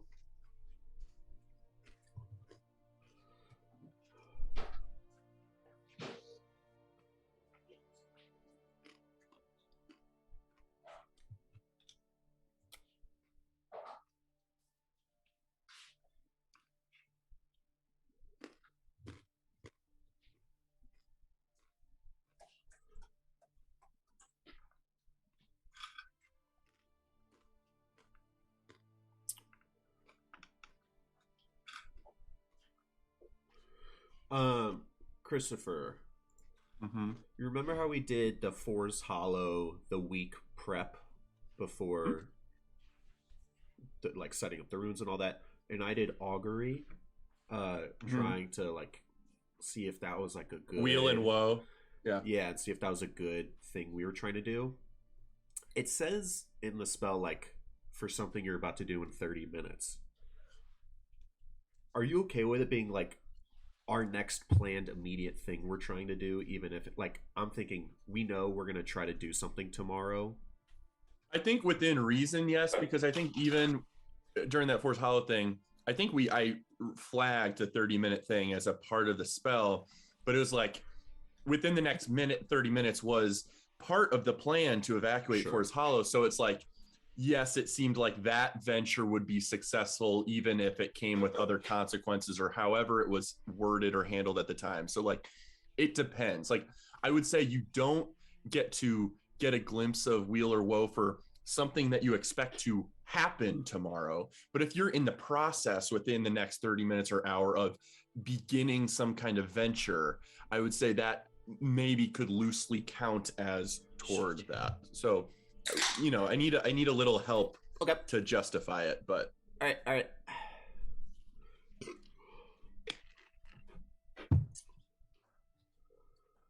I'm so glad this is off camera. What, your food? My bucket of pretzels with my cane sauce. Oh, Jesus. Oh, yeah, you got canes yesterday. Yeah, and we had some leftovers, so I'm go just get some dipping after this pretzels and session. canes. Dude, the best ever. And then play some more Lego Star Wars. All right, I'm ready. Ready, Freddy? All right. Okay. It's now functionally morning. You guys have seen to some different ventures you would want to do. Nasir also, without you guys needing to look for him, he approaches the abode and greets you all.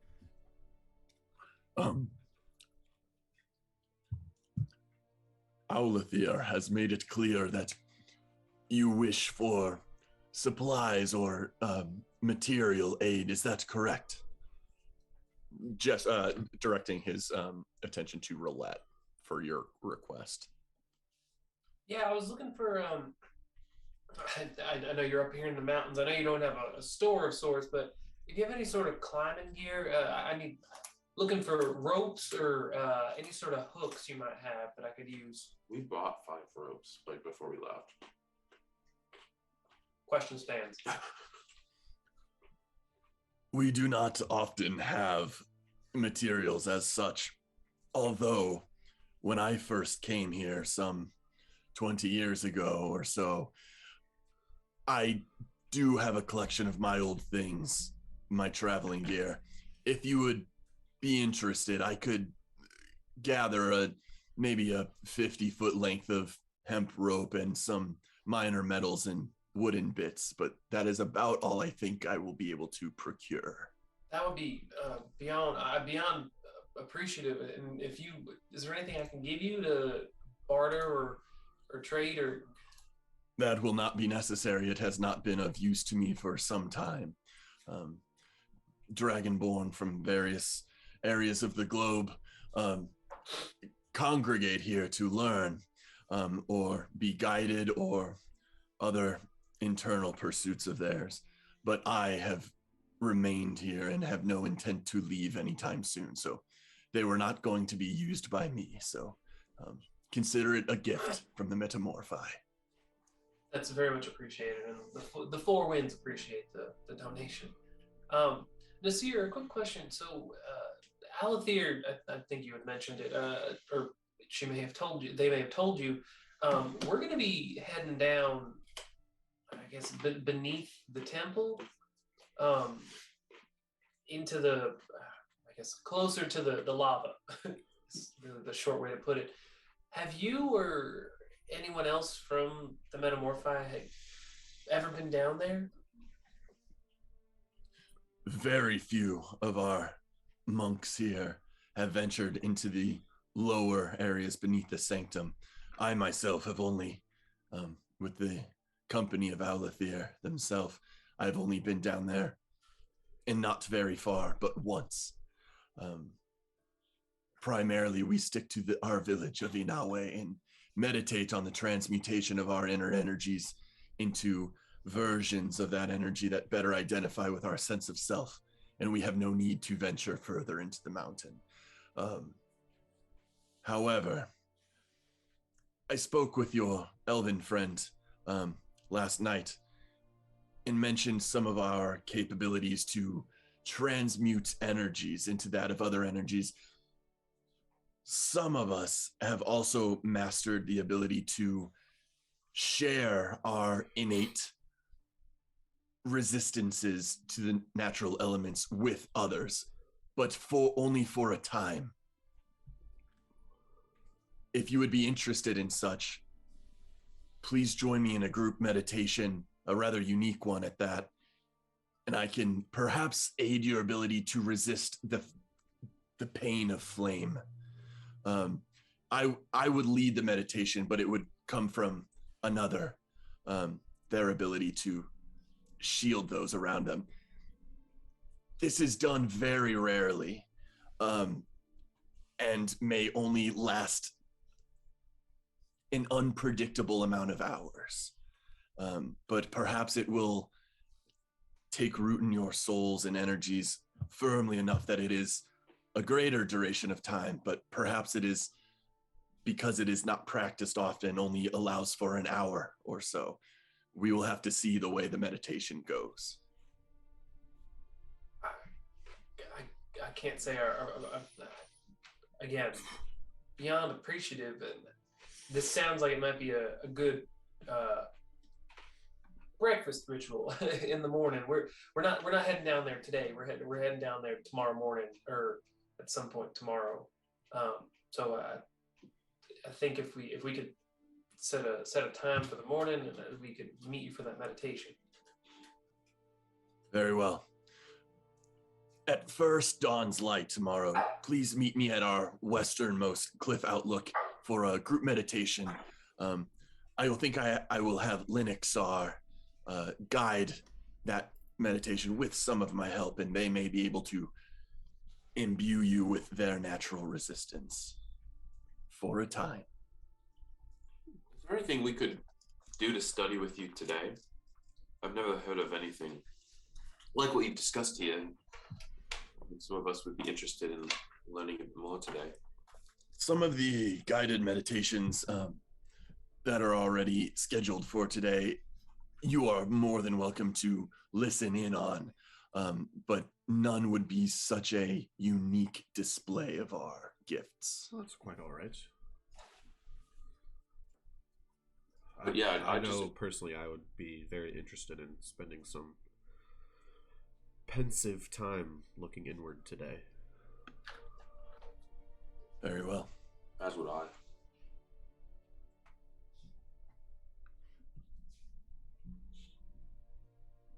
So maybe Toby and I will join some meditations later.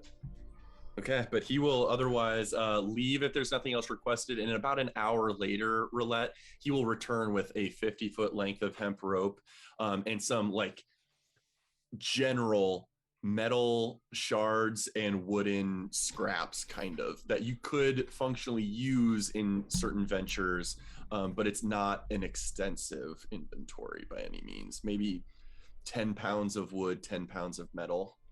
I give you 20 pythons to play with in case. Oh, I have pythons. Okay. So it's minimal, but it's what he could procure. That's beautiful.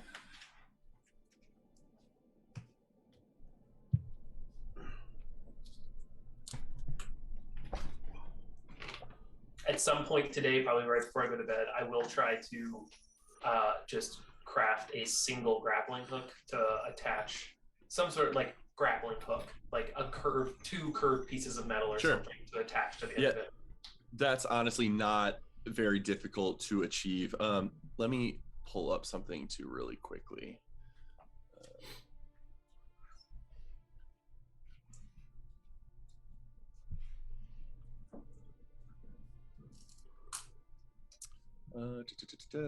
This is what I want. 20 cheese. Okay, yeah. Go ahead and make a intelligence check for me with proficiency for tinkering. This will just be for the dexterity involved is really easy to loop and create what you need, but it's more of an intelligence to make sure this is a structurally sound, solid object. I would just like to see if that goes haywire or not. So at level 6, I get a certain feature where I add my proficiency twice. That's right. That is correct. That Proficiency applies with to this. tools. Would you like a D4 on top of that? No, because I also get a +1 from using my Smith's Companions. Bro, what is this roll about to be? so Rolls what a is 2, it? gets 15. So it's going to be this number plus 7. Because double proficiency in 1, yeah. 27. 27. Within an hour, you very competently tie up some of the rope, affix a couple shards, bend them in certain ways with your smith tools. You have absolutely managed to create a grappling hook. No problem.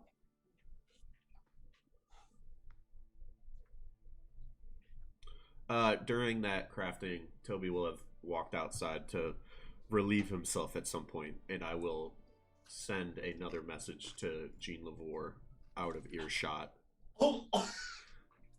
Okay. You're not gonna have any my third 12-year-old level with spells. typing. You're not gonna have any third level spells when a dragon attacks this mountain. That's very fair. Very Hopefully we have a dragon to help us. Still didn't say Jerry says hi. Do not lose hope. You're done working with other forces to aid creation. Status in your shop will be restored in time. That's why I didn't want to hear Jiri. I didn't want Jiri to hear me sending another message and not mention Jiri. Okay. Message is sent, and you get very limited response back. Some coughs, some. Okay, if you say so. Oh, Jean. And I'm back inside with the crew, and we're watching Roulette build stuff. Well, I want to go do some meditations, and if you're interested, I'd go with you, Toby. Yeah. But before we go, I want to ask Jiri. Well, that was informative. I've never been in someone's mind before. That was probably not the wisest one to start with first. Do you have any questions? Wait, why would that? What? I mean, what was it like? Was it cool down there? Or in there? Do you feel panicked right now? Maybe a little. I'm having a hard time concentrating. I think I saw that. And I saw, like, a version of you, maybe your subconscious, working very hard to piece things together as a storm stormed, raged. You had Shadow Moby there. Oh, You yeah, he's a mentioned good friend. looking for Meko. Oh, yeah, Meko is my buddy. I don't hear his music anymore. He's gone. I don't know what to do with that. Yeah, I don't know how I we think he can got help. eaten by that Dormanu, the ghost guy. Meko got eaten by the demon. Yeah. Did something worse happen than just like you got knocked down? Because I just saw you coated in shadow, but I didn't see very much. I don't know. I definitely was like on the ground for a little bit. I told Roulette this. I went back to Jawland for a little bit. It was really scary there. It's dark and stormy, and all the flowers were dead. And then I was back on the ground. I don't know what happened.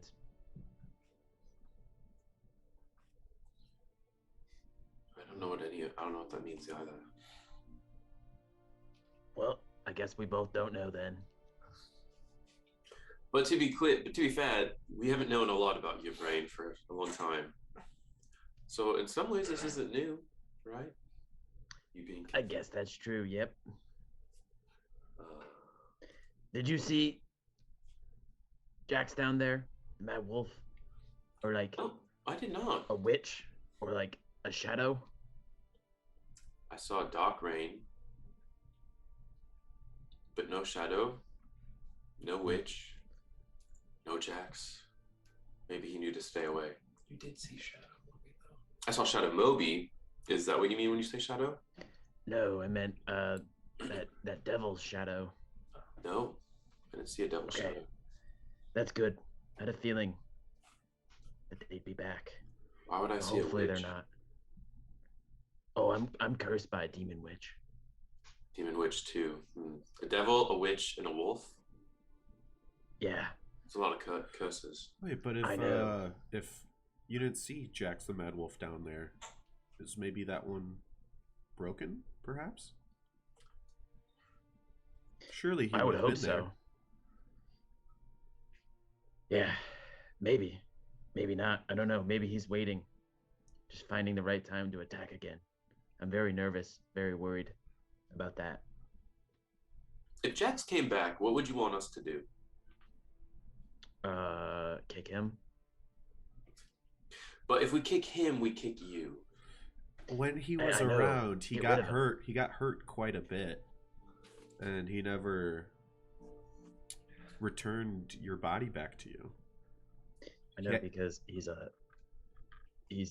evil. He actually left. Like he fully left our group. He was trying to go back to Durast, and then Yeah, sounds like him. Before we knew it, you were back with us in the tree home.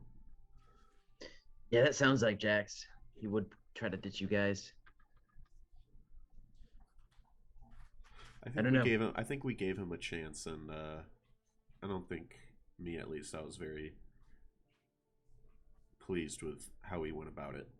So I also think he knows he's not welcome among us anymore. I don't But- think I don't think he'll try to persuade us again like he did before. I Oh, don't this know. Jerry. We'll keep an eye on you. I just know that devil got inside somehow. I'm just hoping there's, after we killed him, nothing got left behind. I feel like your brain's too crowded for a devil.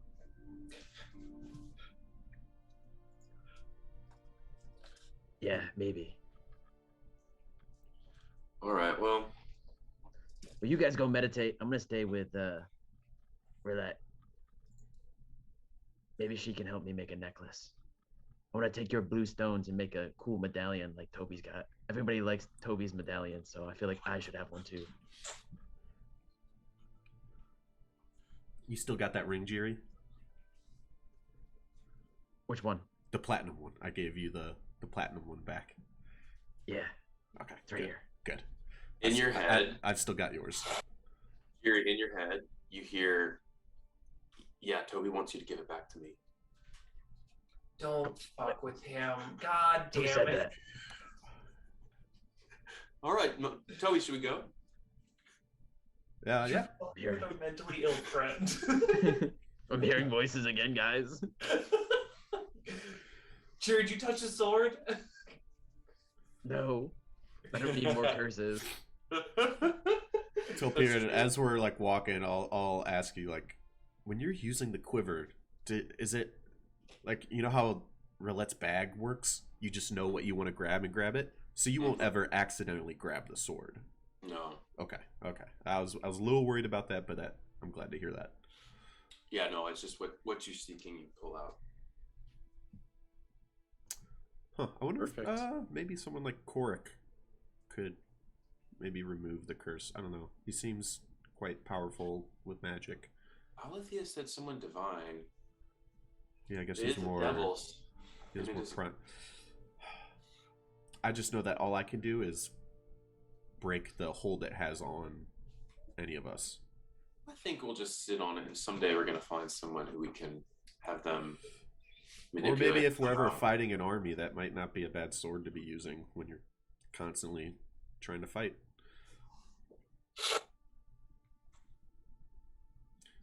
Yeah. I want to do me and MK go into the meditation, but do you guys want to take a turn first? I want to go put this food. I'm gonna go put this plate back. I don't know if you guys have anything you're trying to do in the house. Mine is until later, or actually, no, they're gone. Jiri, you said you wanted a necklace? Yeah, maybe we can tie all the stones, the blue stones you made for me, together, like a triangle necklace. You know, that way I don't have to carry it to be able to see. You know. Well, so disclaimer: the one stone I gave you can always stay blue. The rest of them, I kind of gotta cycle through a bit of my tinkering stuff to turn them on. So they're not always gonna be blue, but except for that. Oh, one. okay. But yeah, we can. Then let's make a necklace for the one then. Yeah, let's do that. I will take a break from my notes, and I will spend an hour to make. Or do I already have this? I don't think I do. I don't know if this is a Jiri or a roulette question, but the stone, how does it feel? Is it like smooth? Is it like pretty porous? Is it rough and coarse to the touch? I don't remember. I think I found just like it was like rock. Like it was a very smooth rock that I found for the first one to give to Jiri that like stayed perma blue whenever he turned it on. But yeah. Hypothetically, could you use Identify to figure out what type of rock it was?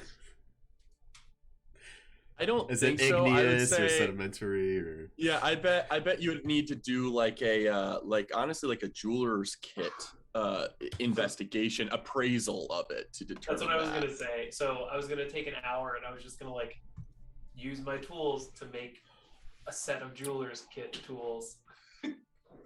That you can just do that, can't you? Yeah. I Yeah, you spend can an hour just literally just do that. Yeah. use Could my I tools to make other tools. could I have left you behind two rubies to crush up for me? Oh, I don't know if I could do that. I would not. No, I'm busy today. Sorry. Deal. You would not have known I'm making a jeweler's kit. Yeah, that's fair. But I will make that, and I will attempt to identify this stone at the same time, while with Jiri's help and guidance on what he wants aesthetically to look like to make a necklace for the blue stone. Cool. Wants it like detachable, you know what I mean? Maybe something you can just like pull it on and off. With a little clasp that you just like apply some Yeah. pressure to pop it out or something. Yeah. Mm-hmm. Um, And then Jiri will help Roulette with whatever other tasks she's gonna work on. Jiri, yeah, actually, Extra pair of hands. the only other thing that I want to do, I'm mostly working on or at least starting early work on Alfie's next upgrade. But I want to go take him out for a quick test run on this grappling hook again. Just test it out and see if I don't know. I just want to take him out for a quick spin. He took quite a bit of damage back there in the cave, like you did. So I just want to kind of get his legs stretched and run him around. If you want to join for a quick job. Definitely. And then afterwards, when he's done practicing grappling hooking, we should make him practice using a sword. And Jerry will summon his sword and be like, "You can borrow mine instead of that cursed one." Ooh, that would be interesting. I never thought of him actually wielding an actual weapon, but You never know when, he might need to. that's interesting. Yeah, so I'll take Alfie and lead Jiri out. Actually, I'm leading us to wherever those 4 monoliths are. Make a deception check. Yeah, so even when you guys were at your little cliff outlook when you were doing Jiri's test run of fly, Roulette, you probably caught off in your peripherals where another outlook was, where there seemed to be 4 4-foot tall obelisks that were kind of affixed into the ground in a different outlook. And so you know where to loosely make your way to. And as you do, you see these, they have strange runic carvings in them that you identify as it's like different than language. It's similar to the carvings you saw the the lizard folk inscribe into the trees in the Emerald Forest. So you suspect these things, these strange markings that are very subtle and could be overlooked as natural striations and things. You identify those as probably druidic, and so you're not able to read them, but there are 4 4-foot tall obelisks. One seems to be made from a very beautiful white porous rock. One is like a rougher, dark basalt rock. One is very beautiful, smooth jet obsidian. And the other one is a beautifully densely packed, multi-layered sedimentary rock. All different types of rock and kind of primordial carvings at the base of them, indicating the different elemental planes. One for air, one for water, one for fire, and one for earth. What was the first one? Sorry. Air is a porous white rock. Oh, what? Yeah, that's what I need. Thank you. Porous white. Water is basalt. Fire is the igneous, jet black obsidian. And then the final one, earth, is like a sedimentary, compacted, tiered coloration of rock. And now, just thinking back to, Aulethier told me literally just to come here and meditate, right? She suggested you meditate, and so I don't know if you're meditating, interested in meditating in general, or your attention is pulled toward any of these in particular, or what have you. Leading up to this, I will have made us do a roundabout way through the village so that it's been 15, 20, 30 minutes. A long-term deception check. Yeah. Yeah. And as we get there, actually did you say, is one of them elemental plane of air? There's just a carving of an air-like symbol of primordial nature that is kind of designating that stone as having some connection to the element of air. Jiri, I'm kind of winded. Do you feel like taking a load off here for a sec? I kind of want to take a look at these. I don't know, these are elemental planes. Jiri, did you ever? I know. I think I probably asked you this a while back, but do you know how to get as far as getting back to the elemental plane of air? Do you know how to get back there? No, that's after I learn how to fly. That's my next mission. I have to figure out how to get back home. I'm stuck here in the material plane. I was probably gonna go try to find my human mother. Oh, right. See if she knows how to get back. Right. Do you know how to read any of this stuff? Maybe. Let me try to look. Do you already know how to read it? The Druidic, you do not know how to read. You would, with your understanding of the primordial language, very clearly acknowledge kind of these runic symbols that are built into, oh, that stone is clearly like marked as relevant or connected in some way to the element of air. That one's fire, that one's water, that one's earth. So you're not getting the sense that these are, portals, but they are first in some way giving reverence to various elements. Yeah, I can't read much, but they're definitely very elemental themed. I don't know. Interesting. Well, hold on. I was just thinking back, because we've been talking about that battle a lot lately. Did I see you casting lightning magic? That's pretty cool. Deception. Roulette just stays quiet for a minute. I too can cast lightning magic. It's not something to be embarrassed about. It's really cool, actually. Can we like see the village from where we are? Like, how far away Yes. from the village are I we? would say you're on an elevation. This cliff look is probably on an elevation like 10 feet or so topography difference, and maybe 200 yards away. So it's like, enough that you have some privacy, but still easily within visible range of the town. Is like, but one side of this like monolith area is like the away from the village. I would say let's if you're looking here on the map, I'm gonna very, very roughly sketch something out of like, you guys are at like the peak of the mountain, and there are like many outlooks along the way, and then there's like the mountain peak. It'll come through in a second.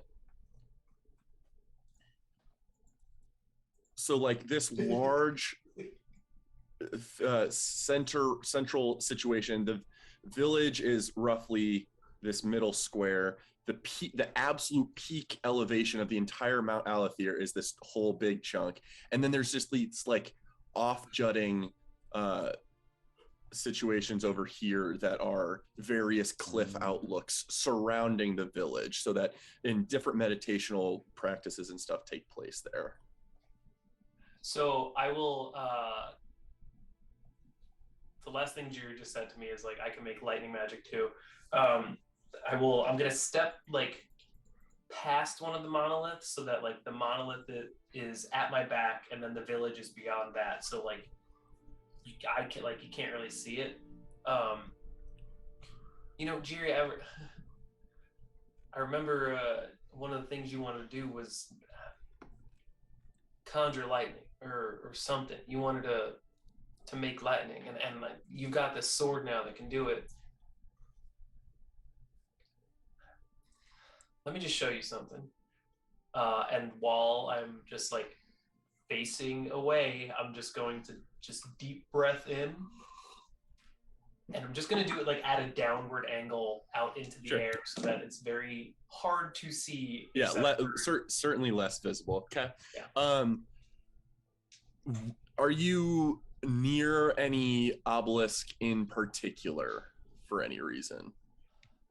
I think I would have been near the fire one, because Roulette's immediately drawn to that, like the firebolt thing she's had since she was a little girl, and that's just something that like those runes definitely call to her are the most familiar of all four of them.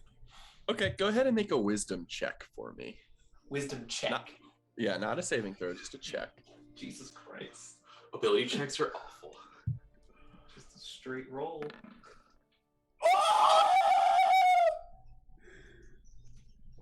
I get extra 5 feet of movement.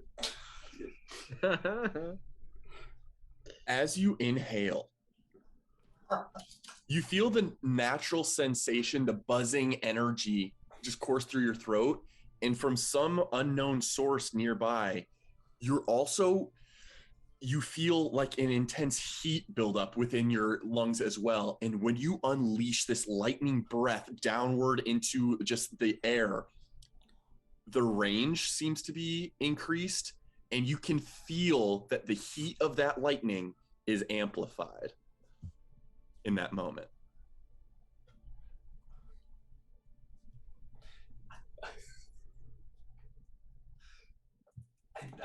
Roulette's just quiet again. Jerry's like,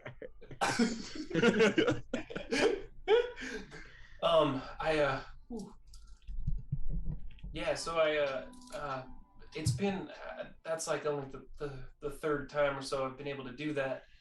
I don't know how it's happening or why it's happening or what it's coming from, but something, I don't know. I can shoot lightning. Yeah, that's awesome. Congrats. That's really cool. Are you gonna tell the others about it? I feel like they'd want to cheer you on as well.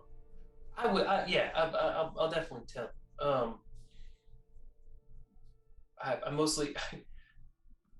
What you said was very encouraging, as far as nothing to be ashamed of, and Oh yeah, it's really cool. I don't know why you'd be embarrassed about it. It's pretty awesome. I don't know what it is, and I think I wanted to make sure I could control it. And I get you. Yeah. You're right. But I told you about that dream I had, and then in that dream you could shoot lightning, and now you can shoot lightning. Did the first time you do it, was it before this dream that I had? I don't know. Maybe your dreams are doing something, but I hesitate to say that because last time you said you had a dream, you saw Jolin in flames, so maybe not. But I don't know. I think it may have happened earlier than that, but I'm not sure. Well, have you tried breathing other things, like fire maybe? How come it's just lightning? It's just been lightning so far, but and I'll like turn around and is the obelisk, the fire obelisk, does it look different at all or no? Doesn't seem to look different. I haven't really tried to control it more than just shooting out what's there, but I don't know. Aulethier told me to, kind of in all honesty, Aulethier did tell me to come here and kind of meditate with these obelisk things. I'm not really one for meditation, which is why I wanted some company, but they told me to meditate, and I think I might just, I don't know, sit and focus on this one here for a bit, see what happens. Yeah, you should. Maybe I'll take Shadow Moby and Elfie, and we'll go a little ways away. Not too far away. We'll still wait for you, but we'll give you some privacy so you can really focus. I appreciate that, Jerry. Thank you. Yeah, maybe it's something like what the Dragonborn can do here. You know how they can change elements? It'd be cool for you to learn that. Maybe you could have different types of breath, like fire breath. I don't know. Maybe try it. That would be very interesting if I could do something like that. Just give me a couple of minutes and let me just sit here. Okay, and not to show you off, but let me show you what I can do with lightning. Oh, sure. Okay, you ready for this? Go for it. Not ready for this. He does like the generic Kamehameha wave and then just launches lightning out of his fists.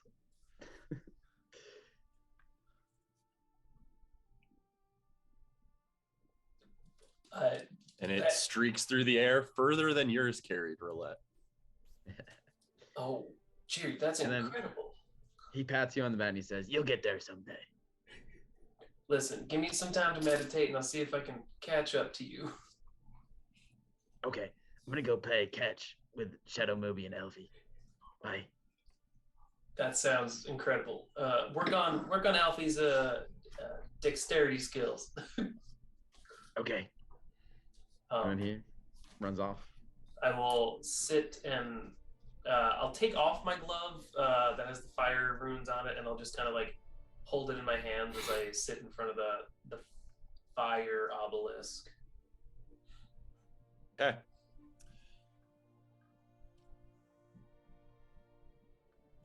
Continuing your nat 20, because that was impactful enough to be valuable.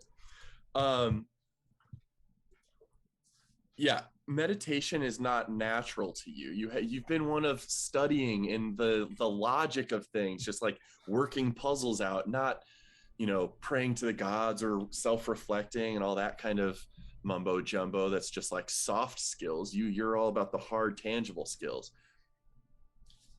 But you do find this weird sense of connection now that you were able to somehow bolster your innate ability with some other source. And as you're meditating in this vicinity, you do find familiarity in that connection to that fire-based obelisk, and you recognize that strangely, almost subconsciously, as that's what I drew from. And if you like reach out and touch it, it didn't give off any visual phenomenon, but you do feel it's warmer than natural cool stone would be in atmospheric temperature. And as you reflect and meditate and try and guide your thoughts toward any thoughts that you think could be valuable, one thought comes across your brain like a fork in the road, a decision you had to make before. Oh no. When you were creating the recipe for the griffin cloak with Ira's help, you had to at that time make a decision on versatility versus intensity. And you find yourself with this connection to this obelisk you're focusing on. You realize this is a fork that you're going to have to make a decision on for you to dive deeper. And before you choose this, I want to emphasize that you can choose any of these obelisks if in different ways, if they are of note to you. If you feel compelled for the fire one, that may lead you down certain routes. If you choose a different one, maybe otherwise. So I would like to put you on the spot and say, are you committed to meditating on the fire-based one? Yes. Okay. Then as you're meditating on the fire-based one, are you as a person in this moment, out of curiosity or otherwise, are you drawn toward versatility or enhanced intensity? Intensity. Immediately. Okay. It's very, I like go like in Roulette's head, she comes across this fork in the road, and it's like a very quick movie montage of she's been like trying to do everything all at once, and trying to like be jack of all trades, and she saw how weak the lightning was in the cave the first time that she did it, like the first time she used it in the wild against something that was threatening her, and she saw that it did not, like, it barely scathed them, and I think she is very committed to, like, I need to pick something and I need to go hard on it, and I need to commit to something stronger about myself. If you'll allow me, I'll also say that Nasir's words creep into your mind, and something he mentioned might have struck you as interesting, that some of them seem to be born, Dragonborns are born in a certain circumstance and have innate gifts and abilities, but they're seeking to transmute those into versions that more closely align with their identity. And as you're kind of contemplating, do I feel like whatever's happening to me is outside my identity or aligns with my identity? Your father's words creep into your mind, and you remember kind of the emphasis on the word spark. He was always hoping you would find that spark.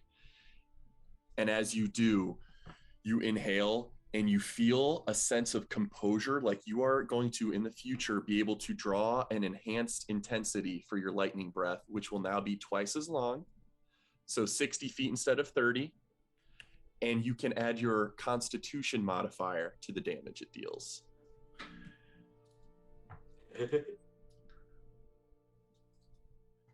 Roulette just goes through like a series of deep breaths of just like, yeah, she knows she can't do it again today. She knows like that energy is not there, but she's like preparing herself and going through the motions of figuring it out. And at some point, once I'm done, I feel like I've meditated enough. I will get up and go find Jiri and Shadow Moby and Alfie, who I imagine are jump roping with the grappling hook. Probably. Oh my god, yes. I feel like Jiri's in the middle. Yeah.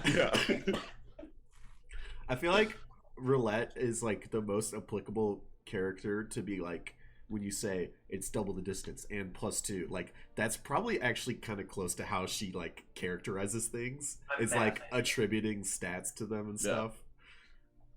She can metagame without being metagaming. Yeah, exactly. If anyone can gain tangible information from something, it's Roulette. Yeah. Roulette, did your meditation work? She like takes a deep breath. She does that same motion of as if she's going to shoot lightning out of her mouth, but like does it at Jiri. Oh. And I would like to try to scare him. Oh my god. Make an Lightning doesn't hurt intimidation me. check. Oh, I thought you were doing your roar. No. 12. 12. I don't know how scared Jiri is. What should I roll to counter that? What's I would say just like a bravery? general charisma check. Yeah, sense of self and will. Yeah, I would say wisdom or charisma. I don't know. Even with wisdom, that would have met it. So perfect. You know lightning can't hurt me. I know. I was I don't know. I feel more in control and confident about it, I guess.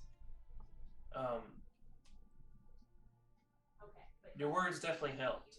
And I think, I don't know, I've never meditated before in my life, but being up here and around all these Dragonborn who can naturally do this stuff, I don't know, maybe it's just an environment thing. Wow. Well, I'm glad it worked. Someday we should practice. Maybe we could conjoin our lightning together, make it more powerful. That would be awesome, Jiri, and I very much look forward to doing that. Cool. Okay, come play catch with us. We needed a fourth person. And I will continue to play catch To play with pickle. the robot, the ghost, and the air genasi.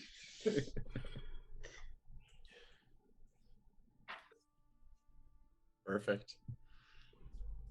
And Telperion and Toby Rama, are you attempting to participate in some guided meditations throughout the day?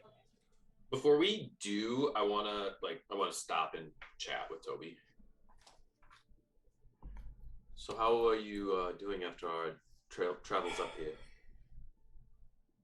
First we got robbed, then we got slaughtered.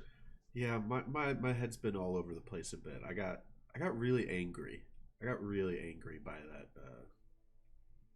I say betrayal, but like I didn't have a reason to trust them, so I don't know that I should have been upset when they betrayed that trust.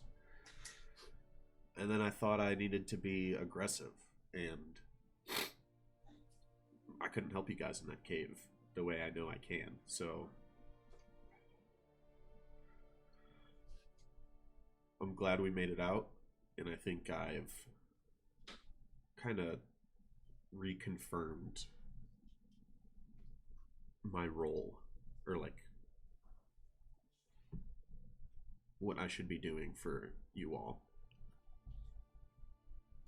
I would be careful before you decide that. Because you feel guilty? Was that decision motivated, or that clarity motivated by guilt? Along with a sense of feeling powerless in that cave.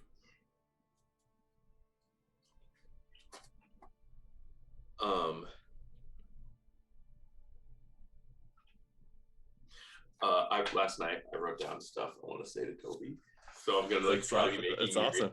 I'm gonna try to make it organic as I read. Yeah. Telperion That's pulls totally out fine. scroll. Literally, I was like, justification for this is that Telperion had to make sure all his common was accurate, so he's like checking his pocket notes. I do this all the time as DM. I write a lot of stuff and try and make it organic. So yeah, no worries at all. I think that among the four of us, in some ways, you have the most responsibility.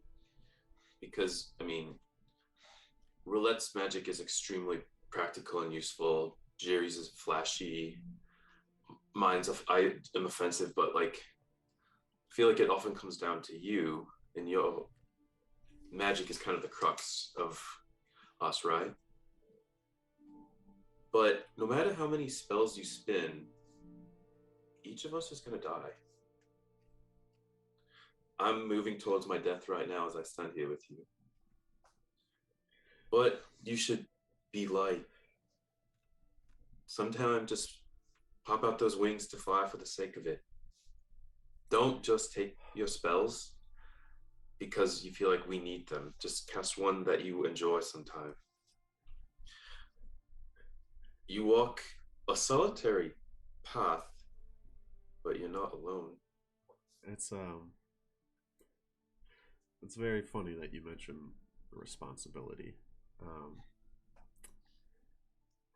I'm now realizing I haven't kind of been, maybe I don't have to, but I think I want to share this with you.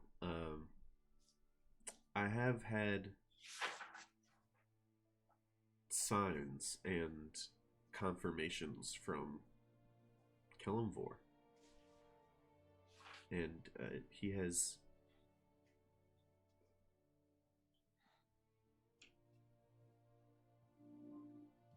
coined the title for me, Balance Bringer.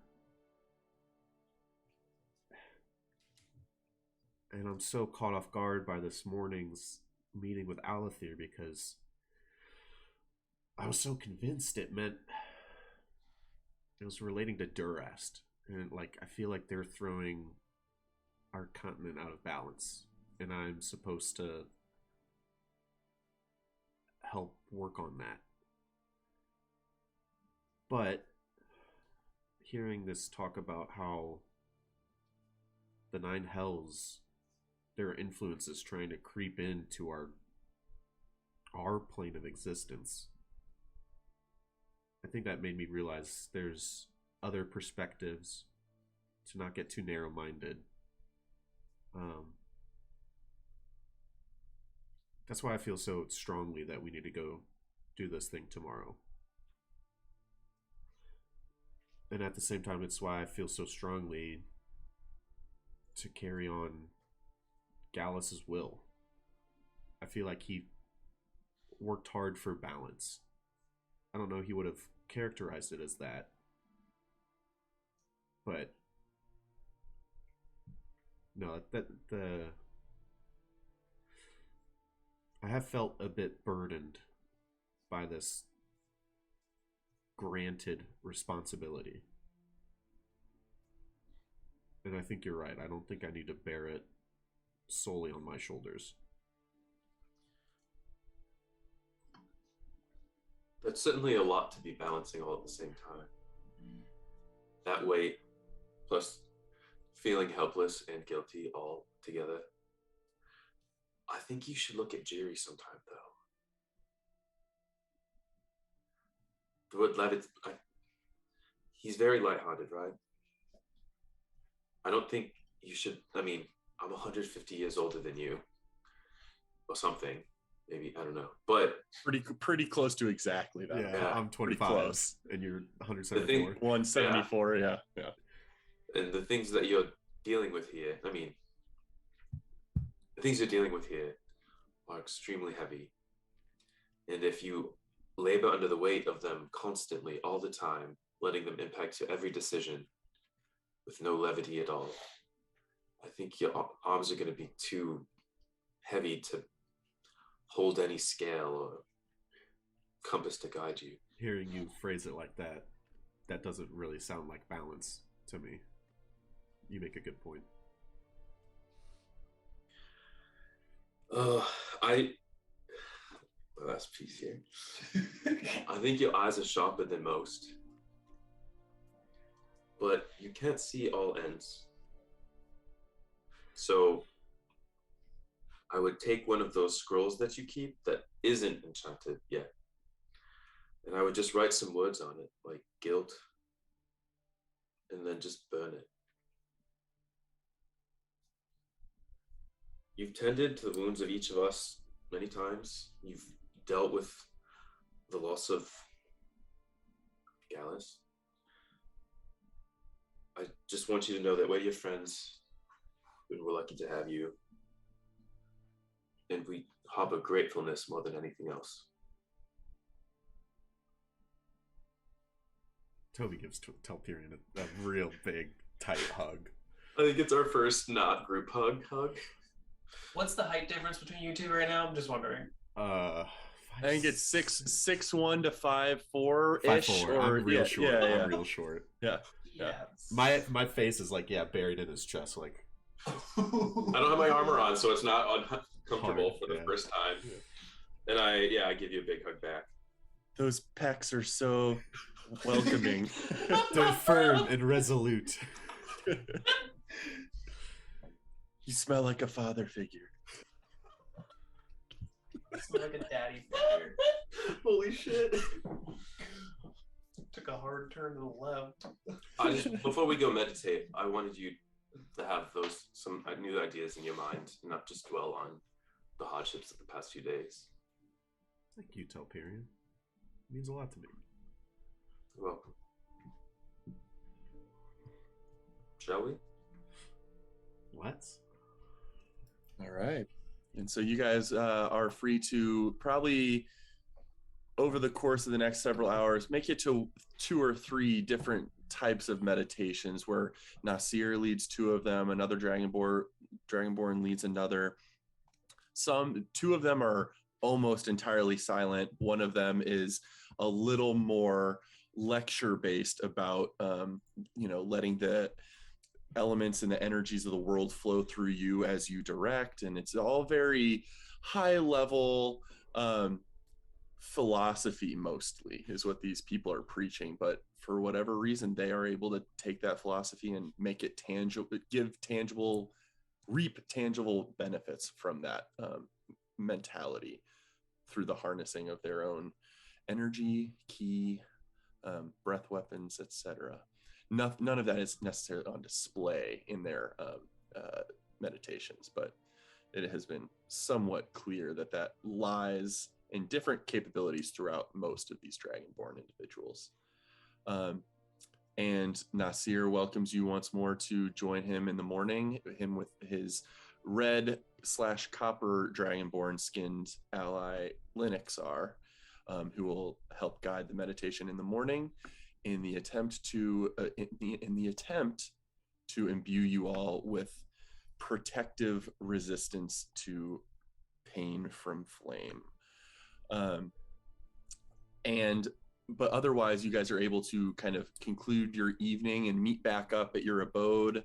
Unless there's any other conversations, other things that want to take place, we can start moving into long rest. During one of those meditations, the first one definitely would have been reflecting on Telperion's words.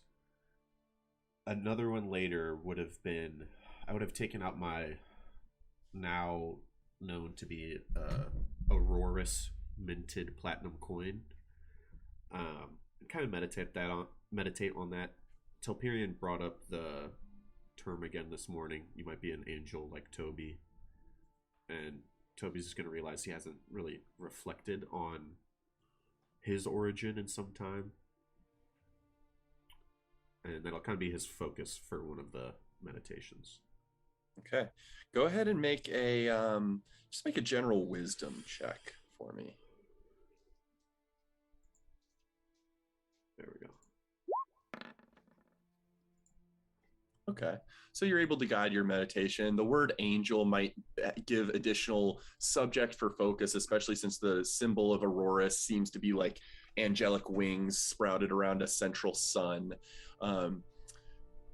And yeah, that goes, you're able to focus on that.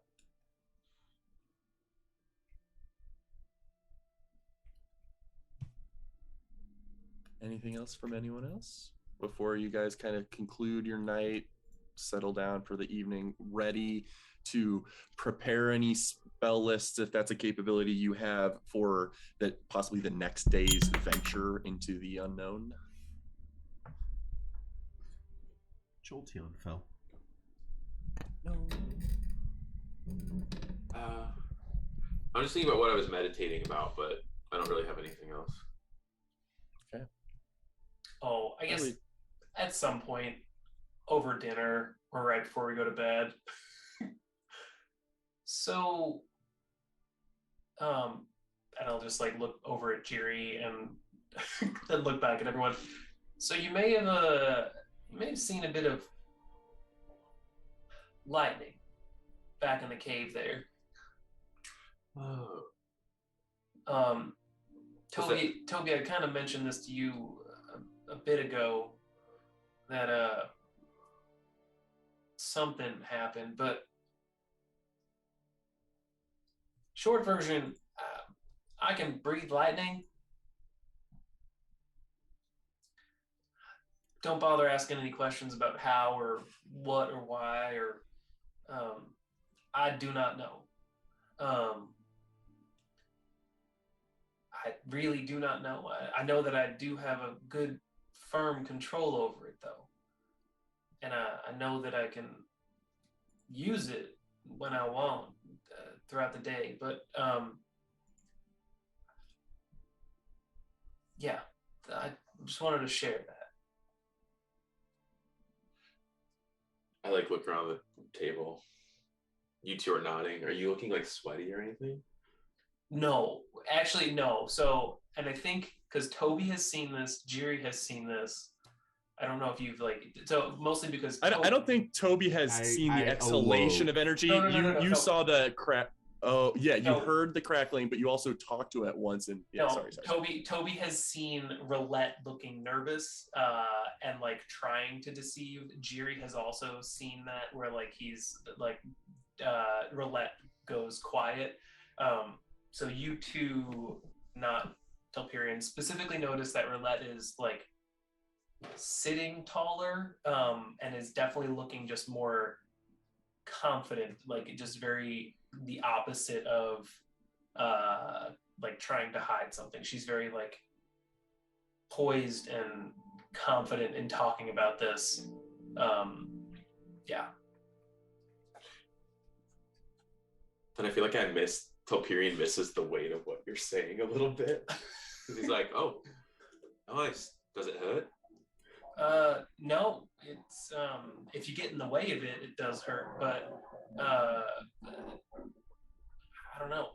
I had this like weird pressure in my chest for a while, but then once we left Forest Hollow, it was I was able to control it.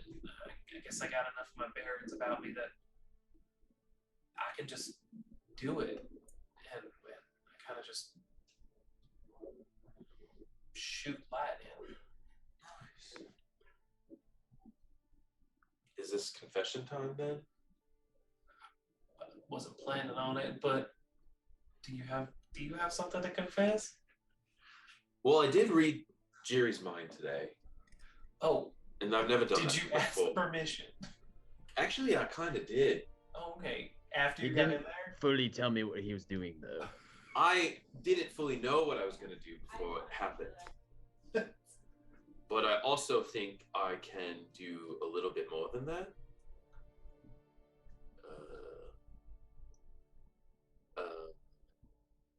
And then I whisper in Toby's mind, I said, Jerry wants to steal your amulet, but in your head. And then, yeah. I think I can talk in your heads now. How subtle are you about, like, oh, I'm going to look away from Toby and do that? Like, is it a concerted effort on your part? On my part? Yeah. No. Okay. It just, yeah, so I think I can put my voice in your heads now. Can we talk back to you? Let's try. And I whisper in your head, pass the salt. I try to think back. No. I didn't Up here, and it seems like Roulette is looking at you, trying to sense something, but you're not hearing anything. Okay. I lift the salt to me with my Kair. So you did hear me. No, I didn't hear you. I feel like I expended my energy of reading mind already today, and I can only do it once a day. But this internal brain whisper thing you can do at whenever you want. Yes. Okay. That could be helpful for battle strategy. That's what I was thinking. Speaking of, this is actually a good time to talk about. If we're about to go fight some hell creatures tomorrow, it sounds like. I think I can be my best when you guys aren't too spread out from me. I think my ideal situation for a battle strategy is you guys kind of forming like a flying V and me sitting behind you, helping you guys I've seen out. ducks do that over Storm's Edge before. Uh-huh. And there's opportunistic moments where you gotta run out and do something. But Flying V. Good thing we can all fly. it's true. You can't fly. I can't fly. Can you fly? I can't fly. No. I've literally seen Jiri fly before. It's all right. Oh, really? Yeah. Yeah, did you see he flew off that cliff earlier? Actually, I can make you all fly. But the only problem is, Toby, usually when there's one big creature, we like to spread around it so we can get it from all sides. Does that mess with your flying Well, V? if there's like a creature, maybe we like try to do like a cupping formation, and I'm just like on the back side of it. Okay. Idealistic, but if we can ever try to do that, I Oh. think that's best. Oh, it's good to know the ideal situation. All right, well, I can't change anything about myself to be better ready for tomorrow. What about you two? I think I've got reviewing my notes. I think I'm good to go for tomorrow. Jerry, you can't change yourself overnight, like either. No, not Sure. really, but I was just thinking, Roulette can now summon lightning and Toby can fly. We're almost ready to go to Jawland. We just need Telperion to do something cool. I'm You excited hear to my help voice. you. You hear my voice in your head being like, "I thought I did something cool today." Did you practice sword fighting with Alfie? Yeah, he's pretty good. He's a great teacher. I'm excited to go help you retake your home, Jiri. Not yet. We need to go into this mountain first. Wait, did we ever find out if there's gonna be lava in there? Yes, I can help with that. We'll be fine with traversing. It's just the heat. I hope we can get, what Nasir suggested in the morning. How are you going to help us? Oh, we can walk on top of the lava. It takes me 10 minutes, and then for an hour, we can walk on top of the lava. We'll take a break. I'll spend 10 more minutes, then we can walk on top of the lava for an hour. Will it hurt? Well, it's still going to be very hot, so that's Okay. why I'm thinking I see. but we won't submerge and get burned to death. Yeah, I wear metal. So I'm a little nervous. Alfie's made of metal. Hopefully we won't have to walk across lava, but we've got that option. Oh, for life. Maybe. What's that, Jerry? I was gonna say, I don't know if this is available to us, but one thing we might want to think about is maybe we can get a book on devils or something, right? It might be good to research since we know what we're gonna fight. Like maybe they've got a weakness and we can exploit it. We could ask Aulethier before Yeah, we go. she's probably like a walking book because she has some years of knowledge and experience behind her, especially if she's been guarding this place specifically.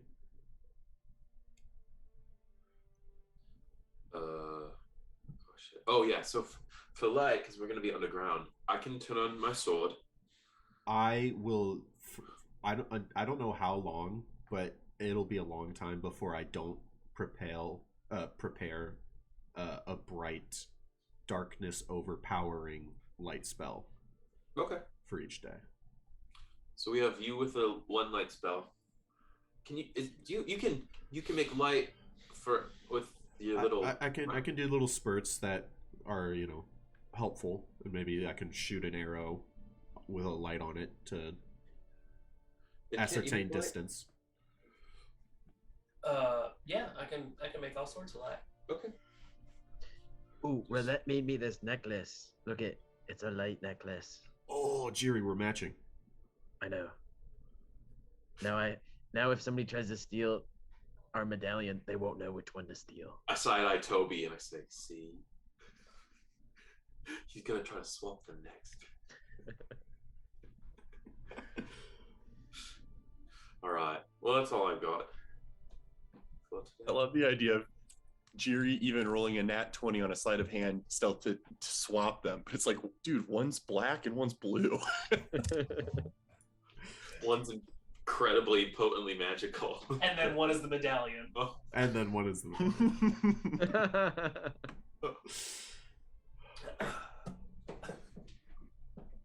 All right. Long rest. Long rest. I don't think I marked off any resources today. Resto longo. That was a generic day, and I used all 3 of my level 3 spell slots. Good utility spells. They were pretty utility, yeah. Yeah, the long rest goes by very successfully. None of you are encumbered by dreams, visions, otherwise. A fairly restful day, bookmarked by a restful night. You guys are able to awake yourselves before the light of dawn and prepare yourselves as necessary to meet with Nasir for a guided meditation. Armor on. Yeah, I'd like to potentially get to the meditation place a tad early. Yeah, I don't need to do anything this morning. Okay, yeah, that's totally fair. Slowly, Nasir will be there early and will kind of usher you and Alfie to certain spots where it might be helpful to set up so that you're not in the same you're not preventing the other Dragonborn from taking their natural spots. But slowly more Dragonborn arrive and kind of roll out mats and take meditative cross-legged poses. And Nasir introduces Linuxar, a red-scaled Dragonborn whose scales kind of transition on each individual scale, fade from a bright red to like a dull bronze. And so their body is just like an entire, like almost like speckled look, because every individual scale has this gradient to it. And it's just like overall, they look majestic in a way. And Nasir will introduce them as Linuxar, who most of the Dragonborn know. And will say that, as you know, within our order, we strive to bend our natural gifts into that of other elemental representations. Take our ally Linuxar, for example. Born red of scale, with the heat of flame coursing through their blood. But they do not feel it aligns with their identity. Please, Linuxar. And Nasir actually takes a seat and allows Linuxar to guide the rest of the meditation. Thank you, Nasir. Yes, the flame that courses in my blood from ancestry in centuries past, eras even. Who knows where my bloodline hails from? But I feel the flame is an element too wild and does not align with my sense of precision. I have developed the composure to transmute flame into lightning, an element of precision and control, which more accurately represents my sense of self. In addition, I have for years feared that my natural flame would someday injure those around me. So I have found ways to bolster my allies around me with my own resistance to its pain. And over the course of the next hour, they lead a guided meditation, and I would like each of you to make a wisdom check. Roulette, this wisdom check will affect Alfie. He does not get his own wisdom roll. Your wisdom check will determine Alfie. Sure. Hour long. Okay. Wisdom check. Just a check. Yeah.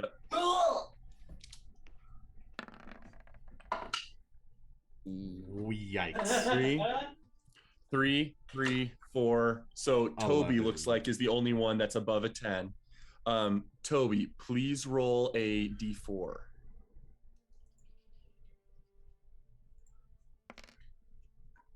Three. Oh, everything after 5 other rolls. The meditation will conclude, and you all feel like a sense of just comforting warmth. You're not sure if it's because the light of dawn is like creeping above the mountain top or otherwise, but you just, over the course of this meditation, you do feel a sense of warmth. And as the meditation concludes, Nasir will come up to you all and say, were you able to feel the sensation of warmth within you all that Linux-R tried to imbue you? I do not know the potency of how intensely it was able to find root in your bodies, but for a number of hours, you may have resistance to the damage of fire. I hope it serves you well. and so functionally, mechanically, for the next 3 hours, which is not long, you all have resistance to fire damage. Oh, We all do? All of you do, yes. You were all able to get this instinctually. Every person wisdom check would have added additional d4s to the time duration of how intensely it rooted to your core. But you guys were unfamiliar with the sensation, so only one person succeeding on the thing. It just was a lower hour count, basically. Group meditation. Wait, so how many Yes. damage resistances do you guys have? Because I've got 3.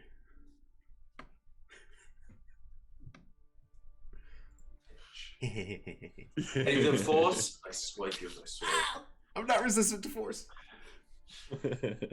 All right, let's go. Perfect. We don't Could- get long. Could I spend 10 extra minutes, you guys, real quick?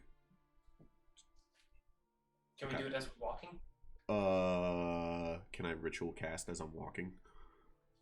Yeah, I would say so. Someone can like guide make sure you're not losing Okay. concentration on where you're walking. I will ritually cast augury. Oh, Trying to I feel I was once instructed that the war of duress and creation was not the extent of what balance meant in this for me to bring. yeah. Go for This it. feels strongly like a part of what I'm supposed to play in bringing balance. Does that feel, do I get a sense of affirmation or otherwise? You're truly casting. You're taking the time to get out your little tokens and you're setting them out and casting augury. Mhm. Okay. Is ritual, so it takes 11 minutes total to cast this, but yeah, that's neither here nor there.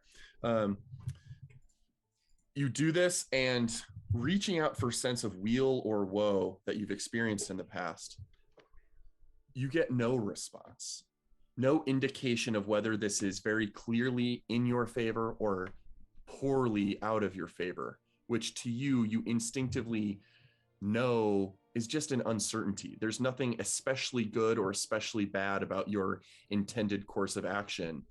Perhaps that understanding is yet to be incited. I don't know. Okay. To the sanctum. All right. You guys are able to proceed into the sanctum, and the Dragonborn at the entrance pull on their tapestries and loose the large golden door knockers, and they open, allowing you in. Aulethier does not seem to be present in the visible vicinity in their sanctum, but as was directed to you, you know where the tunnel is, where you can begin your journey. Okay. Let's go. So you begin to you walk up the dais back toward that back stonework pathway and start making your way down into the tunnel that leads further below. We could end there, or we could push a little further if we'd want to. Push a little further? We ended early last week. Further. Yep. Okay. Okay. So let's switch up the music here a little bit.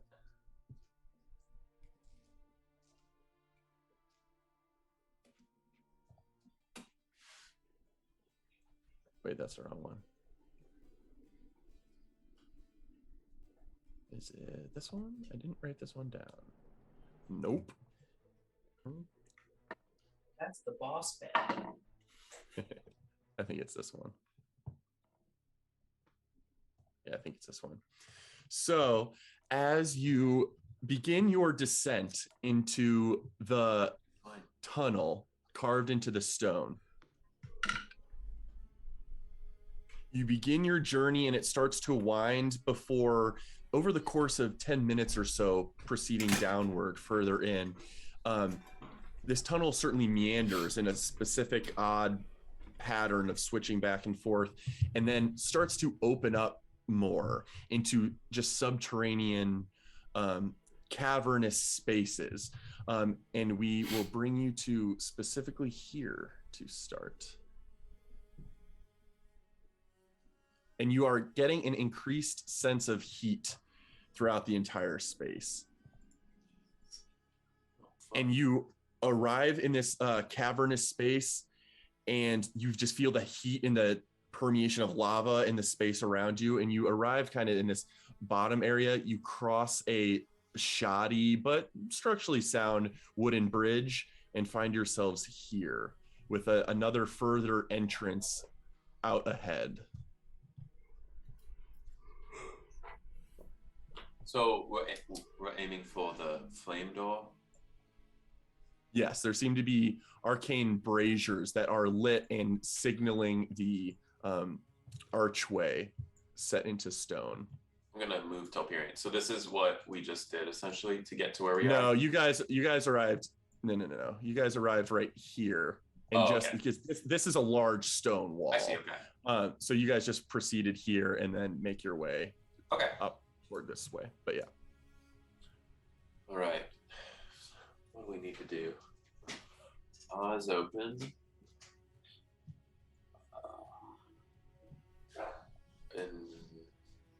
Any nefarious creatures moving about in the area? Go ahead and make a perception check. Of course. That group or solo?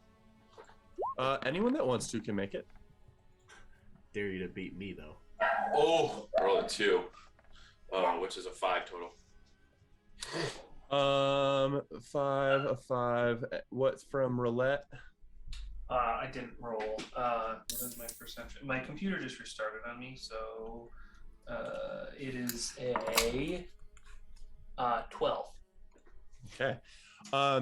Roulette, Jiri, and Telperion don't notice any stray creatures or anything or signs of threat. Tobirama, you do notice the bubbling of lava that occasionally just spurts out bits of vertical flame that then dissipate into the air. It immediately indicates a memory of elemental creatures that can form from flame, but you're not seeing creatures moving around with the sensibilities of creatures, but you just immediately suspect that just because it's just harmless, volatile flame doesn't mean creatures couldn't potentially arise from that. All right, eyes up, everybody. You guys okay with me bolstering us for the day? Absolutely. I'm gonna upcast aid on y'all. So Roulette, Telpir, and Jiri, you all get 10 HP added to your max HP. That is my... Wait, did I get it too? Yep. Oh. 3rd level spell slot. I never remember. Is it max HP modifier or Max. override max HP? Max, the first one. Okay. Oh my god, I'm in the 60s.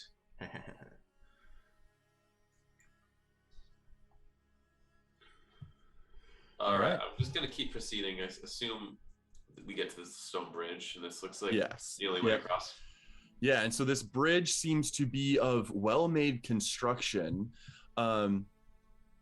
Not sure necessarily who built it, but it is dilapidated and has fallen and caved into the lava beneath, where there's some kind of central platform out ahead, and certainly will require some version of elusive terrain hopping to get to the other side. We're aiming for this. I mean, we're aiming if that's for what the if far yeah over. if that's what you're aiming for. Well, like I said, I could spend 10 minutes and then we could hop down onto the lava and just go across to the archway.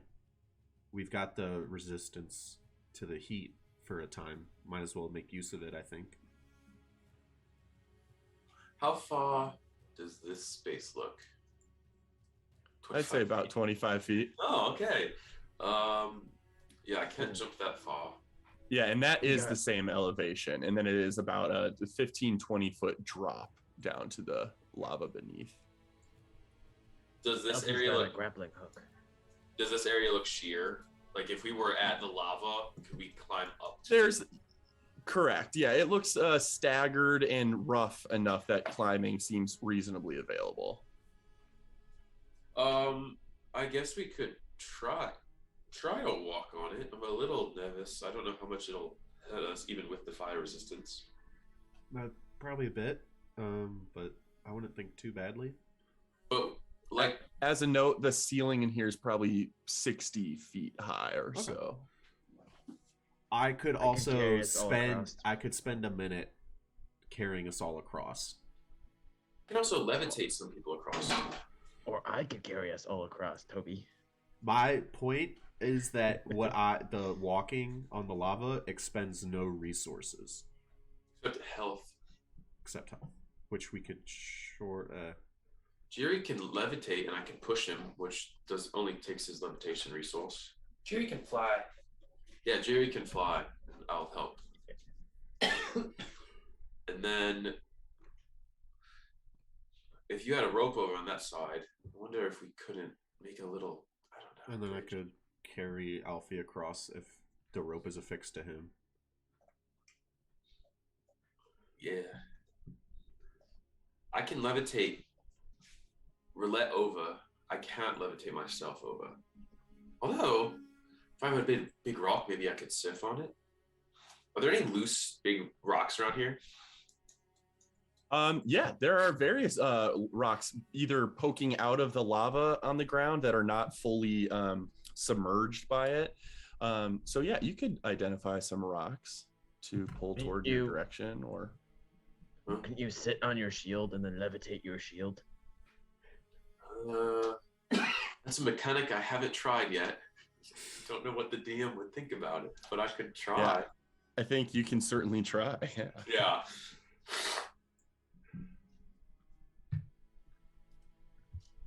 What do you think of that?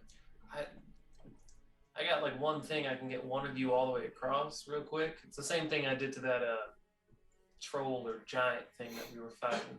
Oh, I can get one of you all the way across. My only thought is if we just drop down right over here, we can sprint to the stairs. It'll only take a couple seconds, and we might get some light burns. light burns. Yeah, I really don't want to step on lava. I mean, I just think it's gonna hurt a lot. I don't know. I don't know how much lava hurts. Telperian's never seen lava. Where we are right now, and then 15 feet below, the heat increase, is it going to be that Wait a much minute. different? I've got a good idea. What have you got? Jerry takes out his water bottle and he like holds it over the edge and he says, Hydro pump. and he just like lets it start like gushing down. Oh. That's super cool. How much is hydro pump? Is it 30 gallons? Let me double check. Oh, Roulette, has the wand of magic missiles been recharging?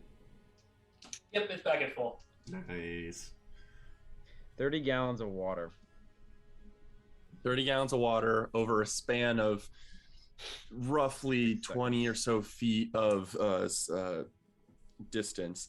I would say 30 feet as you long. Yeah. You know, I know it goes further, but I'm saying there's only like Yeah. 20 feet. You're doing it directly below you. You spray it in, and you do see the lava harden.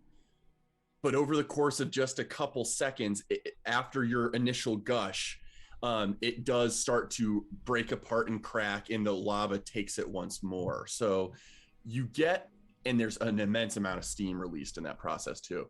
You get the sense that could be an interesting solution if you have enough continuous water. 30 gallons in one burst maybe isn't enough for a long-term pathway to be created. Looking around. Hydro pump. Keep doing it for a while they're doing their thing. While we're I'm discussing. just gonna keep sitting there. Yeah, while they're discussing, I'm just As gonna long as the start- decanter does allow for infinite use of that. I literally don't quite recall the language of it, so double check for me if that's allowed. But you can functionally do hydropump after hydropump and continually make a weak but manageable pathway to run across. I don't think it ever runs out because it's the canter Okay. of endless water. Yep. Okay. So you're able to do that, and you just do it for like 6 seconds, another 6 seconds, another 6 seconds, just like duration over duration or duration. And it does start to coalesce and cool the lava enough that you think there's some version of probably still very hot rock that is hardened enough to possibly traverse. I weigh a lot more than you in this alpha, so maybe one of you wants to try that. Toby, you're the lightest. Do you want to try it without popping your wings out? Well, it looks like to get on a level with the lava, we have to like start from over here. It looks like we drop down, and then it's like at a level. Because right now we're up pretty high. Yeah, I mean, it's a gradual, probably incline from like, let me do this. Because I would say where this bridge area is probably close to lava level. So it's a gradual incline as you make your way up toward the bridge's elevation. I'll do some foot taps, testing the Bridge. solid lava. Okay, give me 1 second to delete these. I can lower you down with a rope or whatever to get the elevation problem out of the way. Okay, so Toby, where are you standing right now to get near enough to lava? Where? Right. Yeah, here. because it's that bridge is 20, 15 feet below you. So are you hopping down to I'll it? lower him with the rope. Okay. Oh, that's what I was trying to say. Is the bridge is elevated above the lava, so I want to just like. No, the bridge is not elevated above the lava. We have to get The bridge is lava level, Okay. Then. And it's right here. far below you. Yeah. So I'll lower you down on a rope so you can hang for the rope and gingerly touch the stone. Yeah. Okay. So let's go ahead and do this just to make a very loose version of the rock connecting.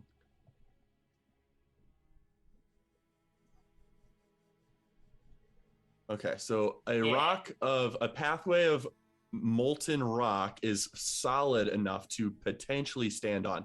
Telpiran, you get out your rope, you lower Toby down. Toby, you're climbing down it. Toby, do you let go of the rope and land on the rock? Okay, so you're still holding the rope and you tap the rock with your foot. In this moment, it feels solid enough. Is Jiri continuing to spray this whole time?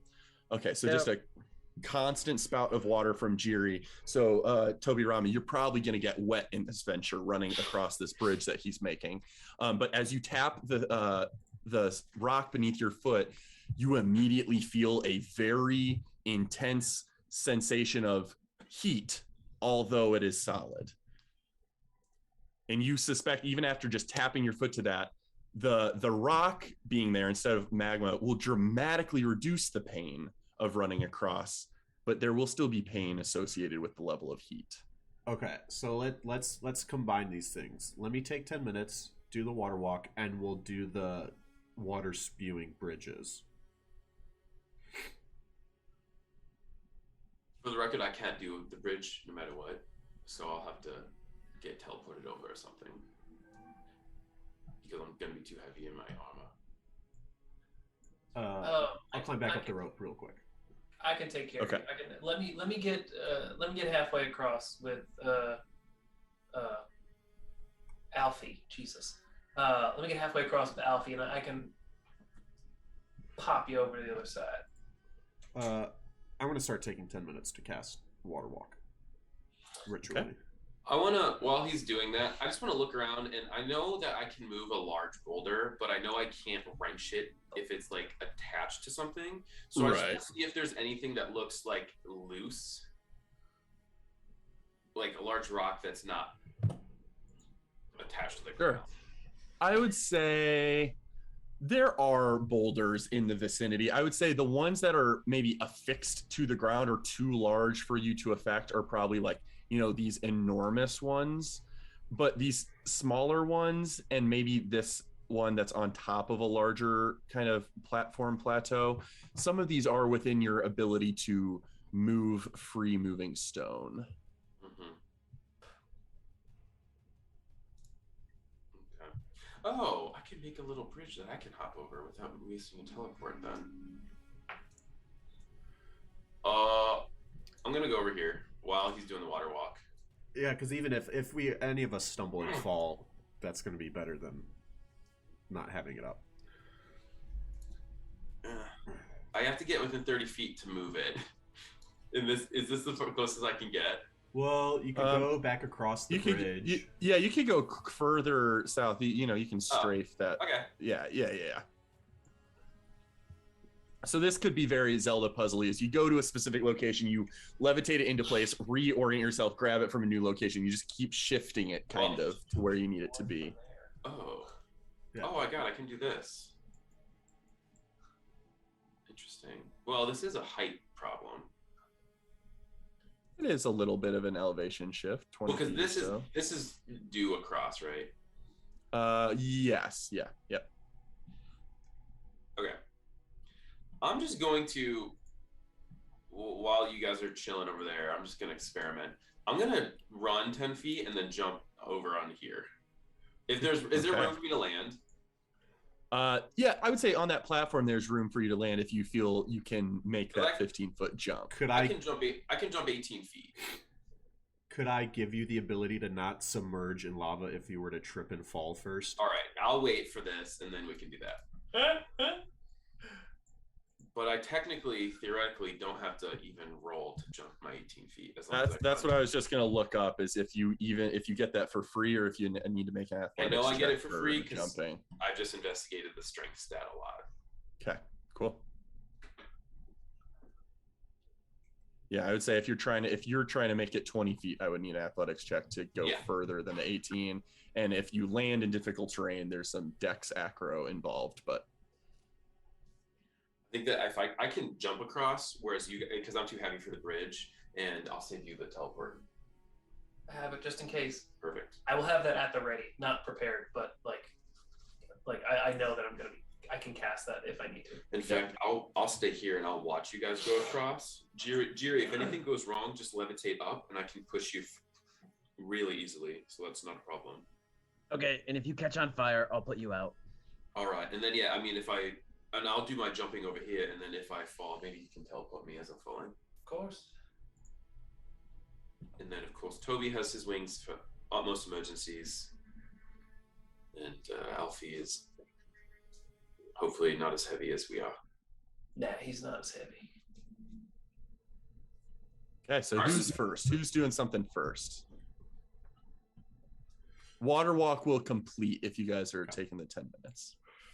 Maybe Toby, as the lightest, should go on the bridge first. Yeah, if you, I'm happy to get a little wet, a little steamy. If you'll lower me down. I'll lower you down. Okay. So you're lowered down. You're at that same position where you're still hanging on the rope, but you can tap the thing. You can feel that it's solid, but you feel the heat. And I'm gonna make a fat dash. Like, I don't even need to use the dash action, but I'm going to. Sure. So I will say, using all of your speed at your advantage, functionally, you are traversing 20 feet of this bridge, so 4 squares. I need you to roll 4d4 for me. I like that he's making you roll it for yourself.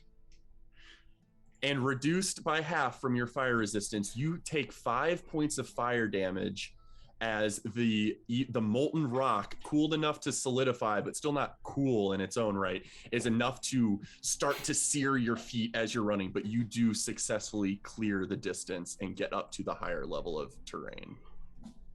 Definitely not pleasant, but yeah, that's better than. And you immediately suspect that even running, water walking or whatever on the surface of lava that's outright lava and not molten rock will be more searingly painful than that. I switch it to water gun as he's going across, as to not knock him over. That's fair. Yeah, you can maintain that. And as soon as he crosses, and Toby Rami, you do get a little wet from the experience from the shower of liquid. Feels good. Yeah, definitely probably does feel good. Although it's kind of a hot water by the time it reaches you, just instantly warmed up in this interior.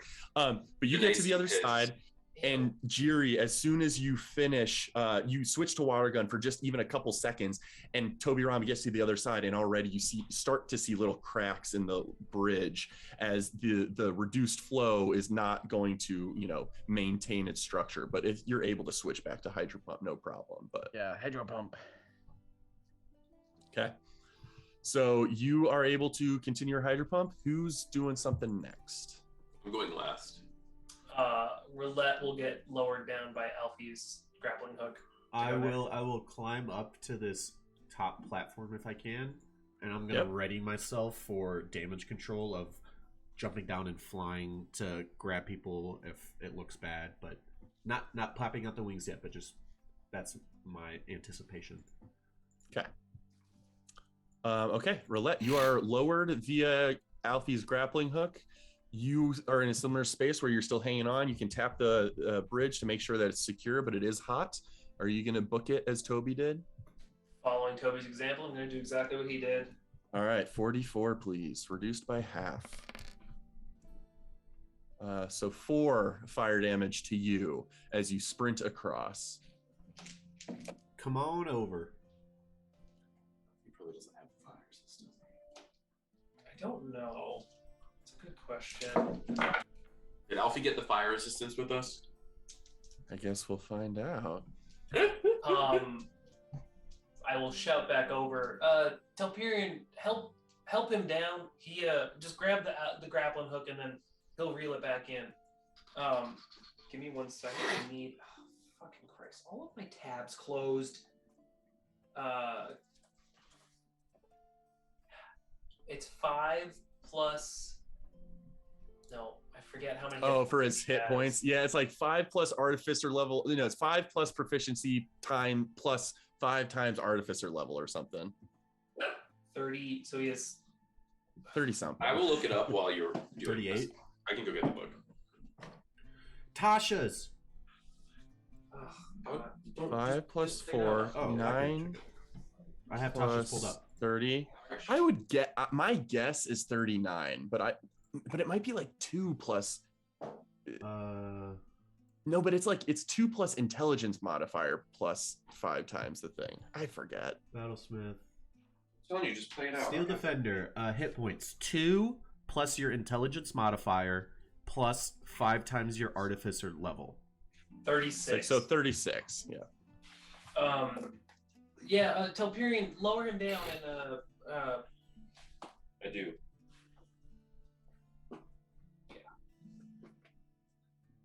All right. Telperion, you really just have to hold the grappling hook essentially, because Alfie can kind of he can release portions of the winding himself and kind of lower himself down as you're just holding the end.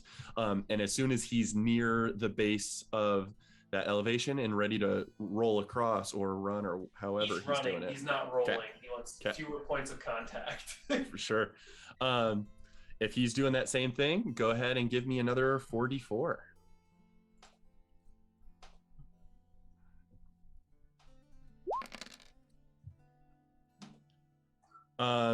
Alfie takes 6 points of fire damage as he is running across, also imbued with some sort of magical fire protection. I forget, is Alfie a creature?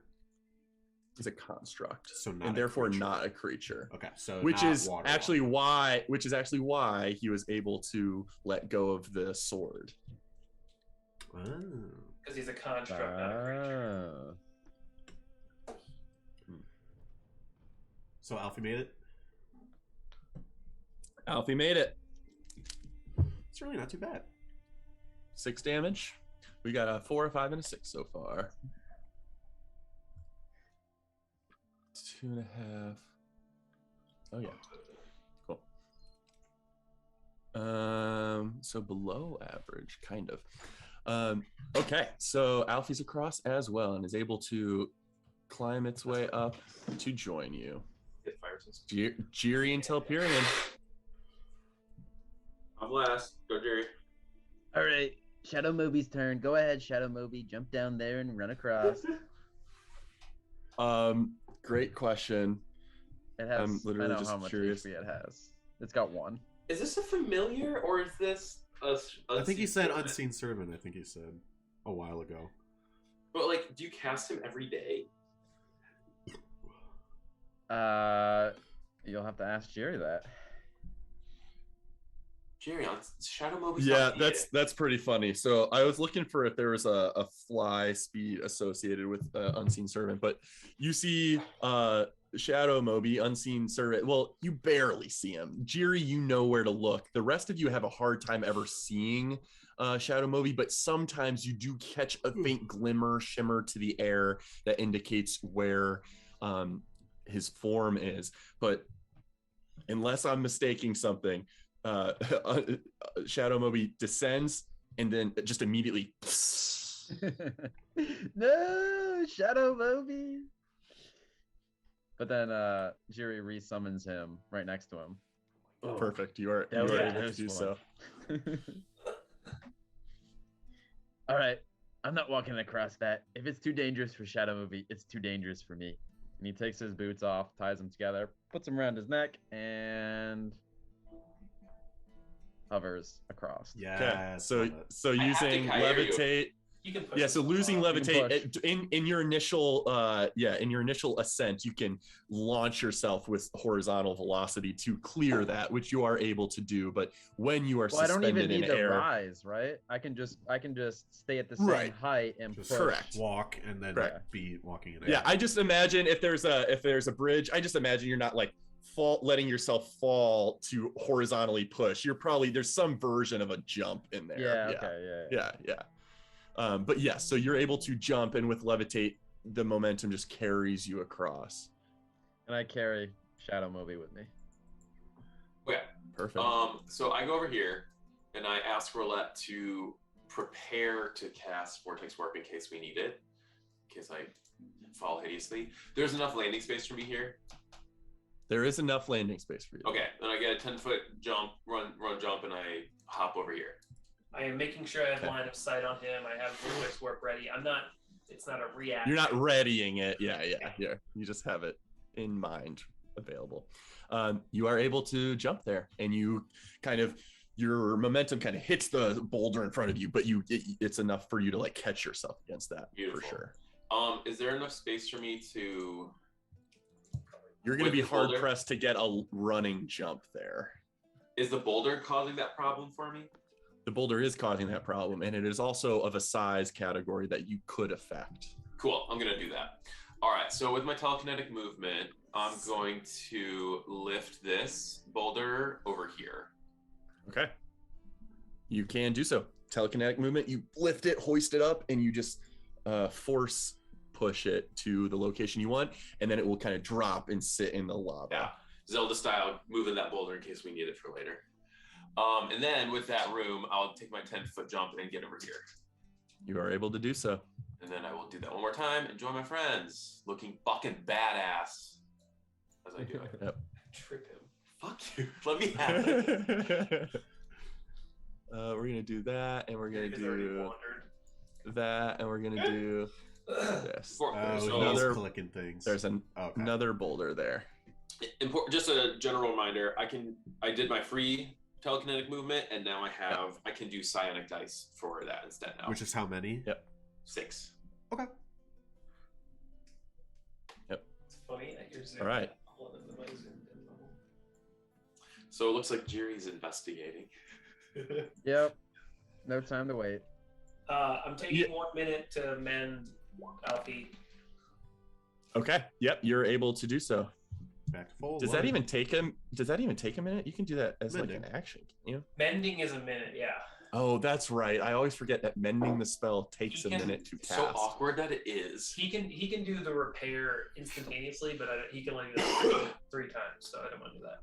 As Gotcha. I see Jiri poking around, I want to do another sweep of the area visually. Okay. Go ahead and do perception check, Toby Rama. Jiri, what have you found there? I don't know. Jiri's ADD kicks in and he just climbs up these stairs and I don't know what he sees. You levitate up the stairs because it's still active. Oh, yes, I do. He like hops kind of like Yeah, every step it like accidentally like air walks for a second. But there seems to be some kind of rusted pickaxe. I know it looks like an axe here, but it's like truly a pickaxe that's like stuck in the stone. All right, I try to pick it up. You pull and it's not giving. Need somebody with muscles. Elfie, come up here. I knew it was coming. Hold on, Jiri. I'll send him up. I will be putting away my tools, and I will send Alfie in ostrich mode up to Jiri. Toby Rama, nothing else catches your visual attention, and nothing is pinging your passive perception for threats as well. Okay, back to Stephen, Alfie, and Jiri.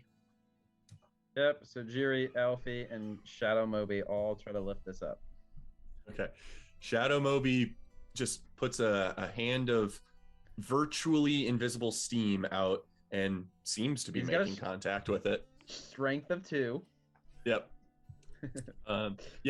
One strengths literally can't be 0, so 1 is the literal minimum strength, like literally no ability to do anything with your arms. So 2's pretty low still. But yes, he can contribute, and with Alfie's help, whether Alfie or you, someone can make a athletics check with advantage. Ooh, how athletic is Alfie? He actually has a +2. He has a +2 to strength. Oh, okay, then yeah, it's gonna be Alfie. I will help Alfie. I feel like Alfie's gonna position himself like a jack under a car. Like his head's in, but it's just ball mode, and like his legs are like going up and down. And Jiri's like got his arms around Alfie, like the sphere itself, and like is trying to lift the sphere. Yeah. Jiri, you hear in your mind, do we have another sword in the stump situation? I'm just gonna roll 2d20 and then add 2 to the higher one. Perfect. Nice. Both pretty equivalent. Yeah. For a 9, does not pull this thing free from the stone. It seems to be like affixed into. All right, Toby or Roulette, we need you. We could check this I'm not on. waiting. We could check this on our way back. We only have so much resistance to the heat of this place. It's true. I'm gonna go up there and I'm gonna try to wrench this thing out. Yeah. As you come up to you, now that you've got all have kind of been near it ish, you can see that like spray of lava, like in bubbles that pop of lava and kind of jettison out little bubblets of liquid magma. There's clearly been like some obsidian that has like dried and helped affix this thing here, almost like a glue that is preventing it from being pulled. Telperion, you're welcome to go up and make a. I'll give you a pat on the back for this. For athletics. Okay, I also take a sliver out and I smack the obsidian with it to try to loosen its hold. You're what? Make an attack roll. A natty. Well, I rolled an 18. 25 plus 8. You're able to chip into it, and you see like bits of that obsidian kind of break, but it might require like a bunch of chipping to adequately get that away. Okay, I'll try. But it's a successful venture. But yeah, go ahead and make an athletics check with advantage and a bless. Okay. You get trace. Or the 15 plus 3 is 18. Plus 3. An athletics check plus another 7. So 18 plus 7 is 25. Oh, yeah. A lot of numbers, definitely enough. You wrench this thing and a couple rocks kind of splinter and fly up, but you have pulled free the pickaxe. We loosened it up. Yeah, noise wouldn't have happened without you. I look at it. Rusty pickaxe. The rusted handle is very rusty, but the top is pretty clean. Huh. Does it look like magic? I check to see if it's magical. Okay, you look at it and you can't tell if it's magical or not. It's not giving off any auras or visual magical phenomenon. Maybe it's made out of celestial. Let's keep it. Sure. I'll get ready to put it in the quiver, but like, is there anything identifying on the quiver? Why not? A T. Yeah, it probably honestly cannot fit in the quiver, but it's just too awkward of a shape. But there's no identifying like inscriptions, carved runes, or anything. It just seems to be a well-maintained pickaxe head, and the shaft is rusted to shit. Why would this be here? That's a great question. I could check it out tomorrow. Who did she mention? She mentioned the Duragar. Duergar? Duragar. Types of dwarves. Duergar. I'll just put it on my back for now then. Looking around curiously, thinking about like that just puts me in the mind of like this area has been mined, I guess. And so I want to take a scan around the room for like unnatural formations, like stuff that puts in mind like who would have been mining here or what shapes they would have hewn. I would say go ahead and make a history check. Roll a 5. Plus 6, 11. Above 10 is enough to know that like obviously the kind of central space you're on, the brickwork stone laid architecture there among the bridge, very clearly this area was once excavated in some regard, maybe not mined specifically, but excavated. But that's about all you know. Okay. Definitely man-made or mortal-made or intelligence-made structures here. And you guys had journeyed a bit under there, so it's maybe 30 minutes downward from your starting place. The plinth that I just pulled this out of, is it just shitty rock? Yeah, appears to be. All right, should we try to get to the other side? Yeah, let's keep getting across. It looks like where I am is the shortest distant to. Oh, beautiful. Telperion just runs and jumps. Telperion runs and jumps. I'll make way as I see Telperion bound. Yeah, I'm gonna do it. Telperion's gonna run and jump from where to where? a 10-foot jump. I will get out of the way as well. Jiri gets out of the way. I go. Okay. Yes, you are able to jump that distance. There is an elevation difference, so it is a little unnerving to fall 15 feet as part of that, but you easily clear it with the trajectory. You need a push, Jiri? Actually, you are falling more than 10 feet, so give me a general dex check for me in your landing. Oh, great. Roll the 4. Plus 1 is 5. Okay, you do take 4 bludgeoning damage, as in your rapid descent, you kind of bludgeon your knee a bit in a 3-point landing that looks cool, but was like, that hurt. Hold the pose. But you clear it fairly easily. You need a shove there, Jiri? Yeah, but how are you guys gonna get across? Should I make a bridge again? Could you take Alfie's grapple rope? Oh, do you want me to make a bridge with the stone I pulled over here? That could work. I could save some resources and time. I'm gonna burn a side eye and then move my boulder right here, which probably would have helped with my jump, but it may have. But you're able to do so, and that boulder is well within everyone's jumping distance range, I think. Yeah. At least for long jumping. Okay, Toby, give me a push. Wait, where does my guy go? Did you? now that we've made it over, I'm glad we didn't miss any other opportunities to investigate stuff. Was I deleted off the screen accidentally? No, you're just on roulette. Oh. Oh yeah, you guys are occupying the same space. Sorry. Push me. I'll give Jiri a shove towards Telperion. Okay, you give Jiri a shove, and unless you're giving him a shove downward, he just goes horizontal and is eventually.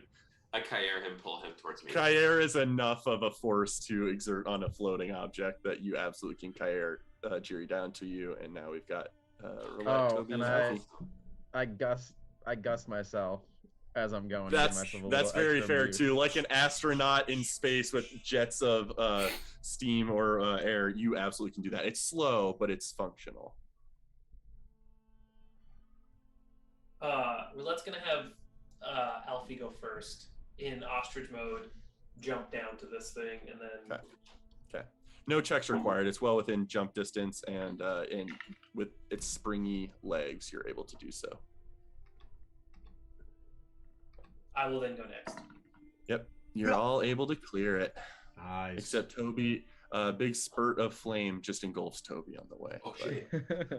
Need a new cleric. Goodbye, guys. All right. Well, you guys are able to get to that spot. Climb up. All right. As you climb into that kind of more hewn stonework pathway and proceed in further, the next cavern.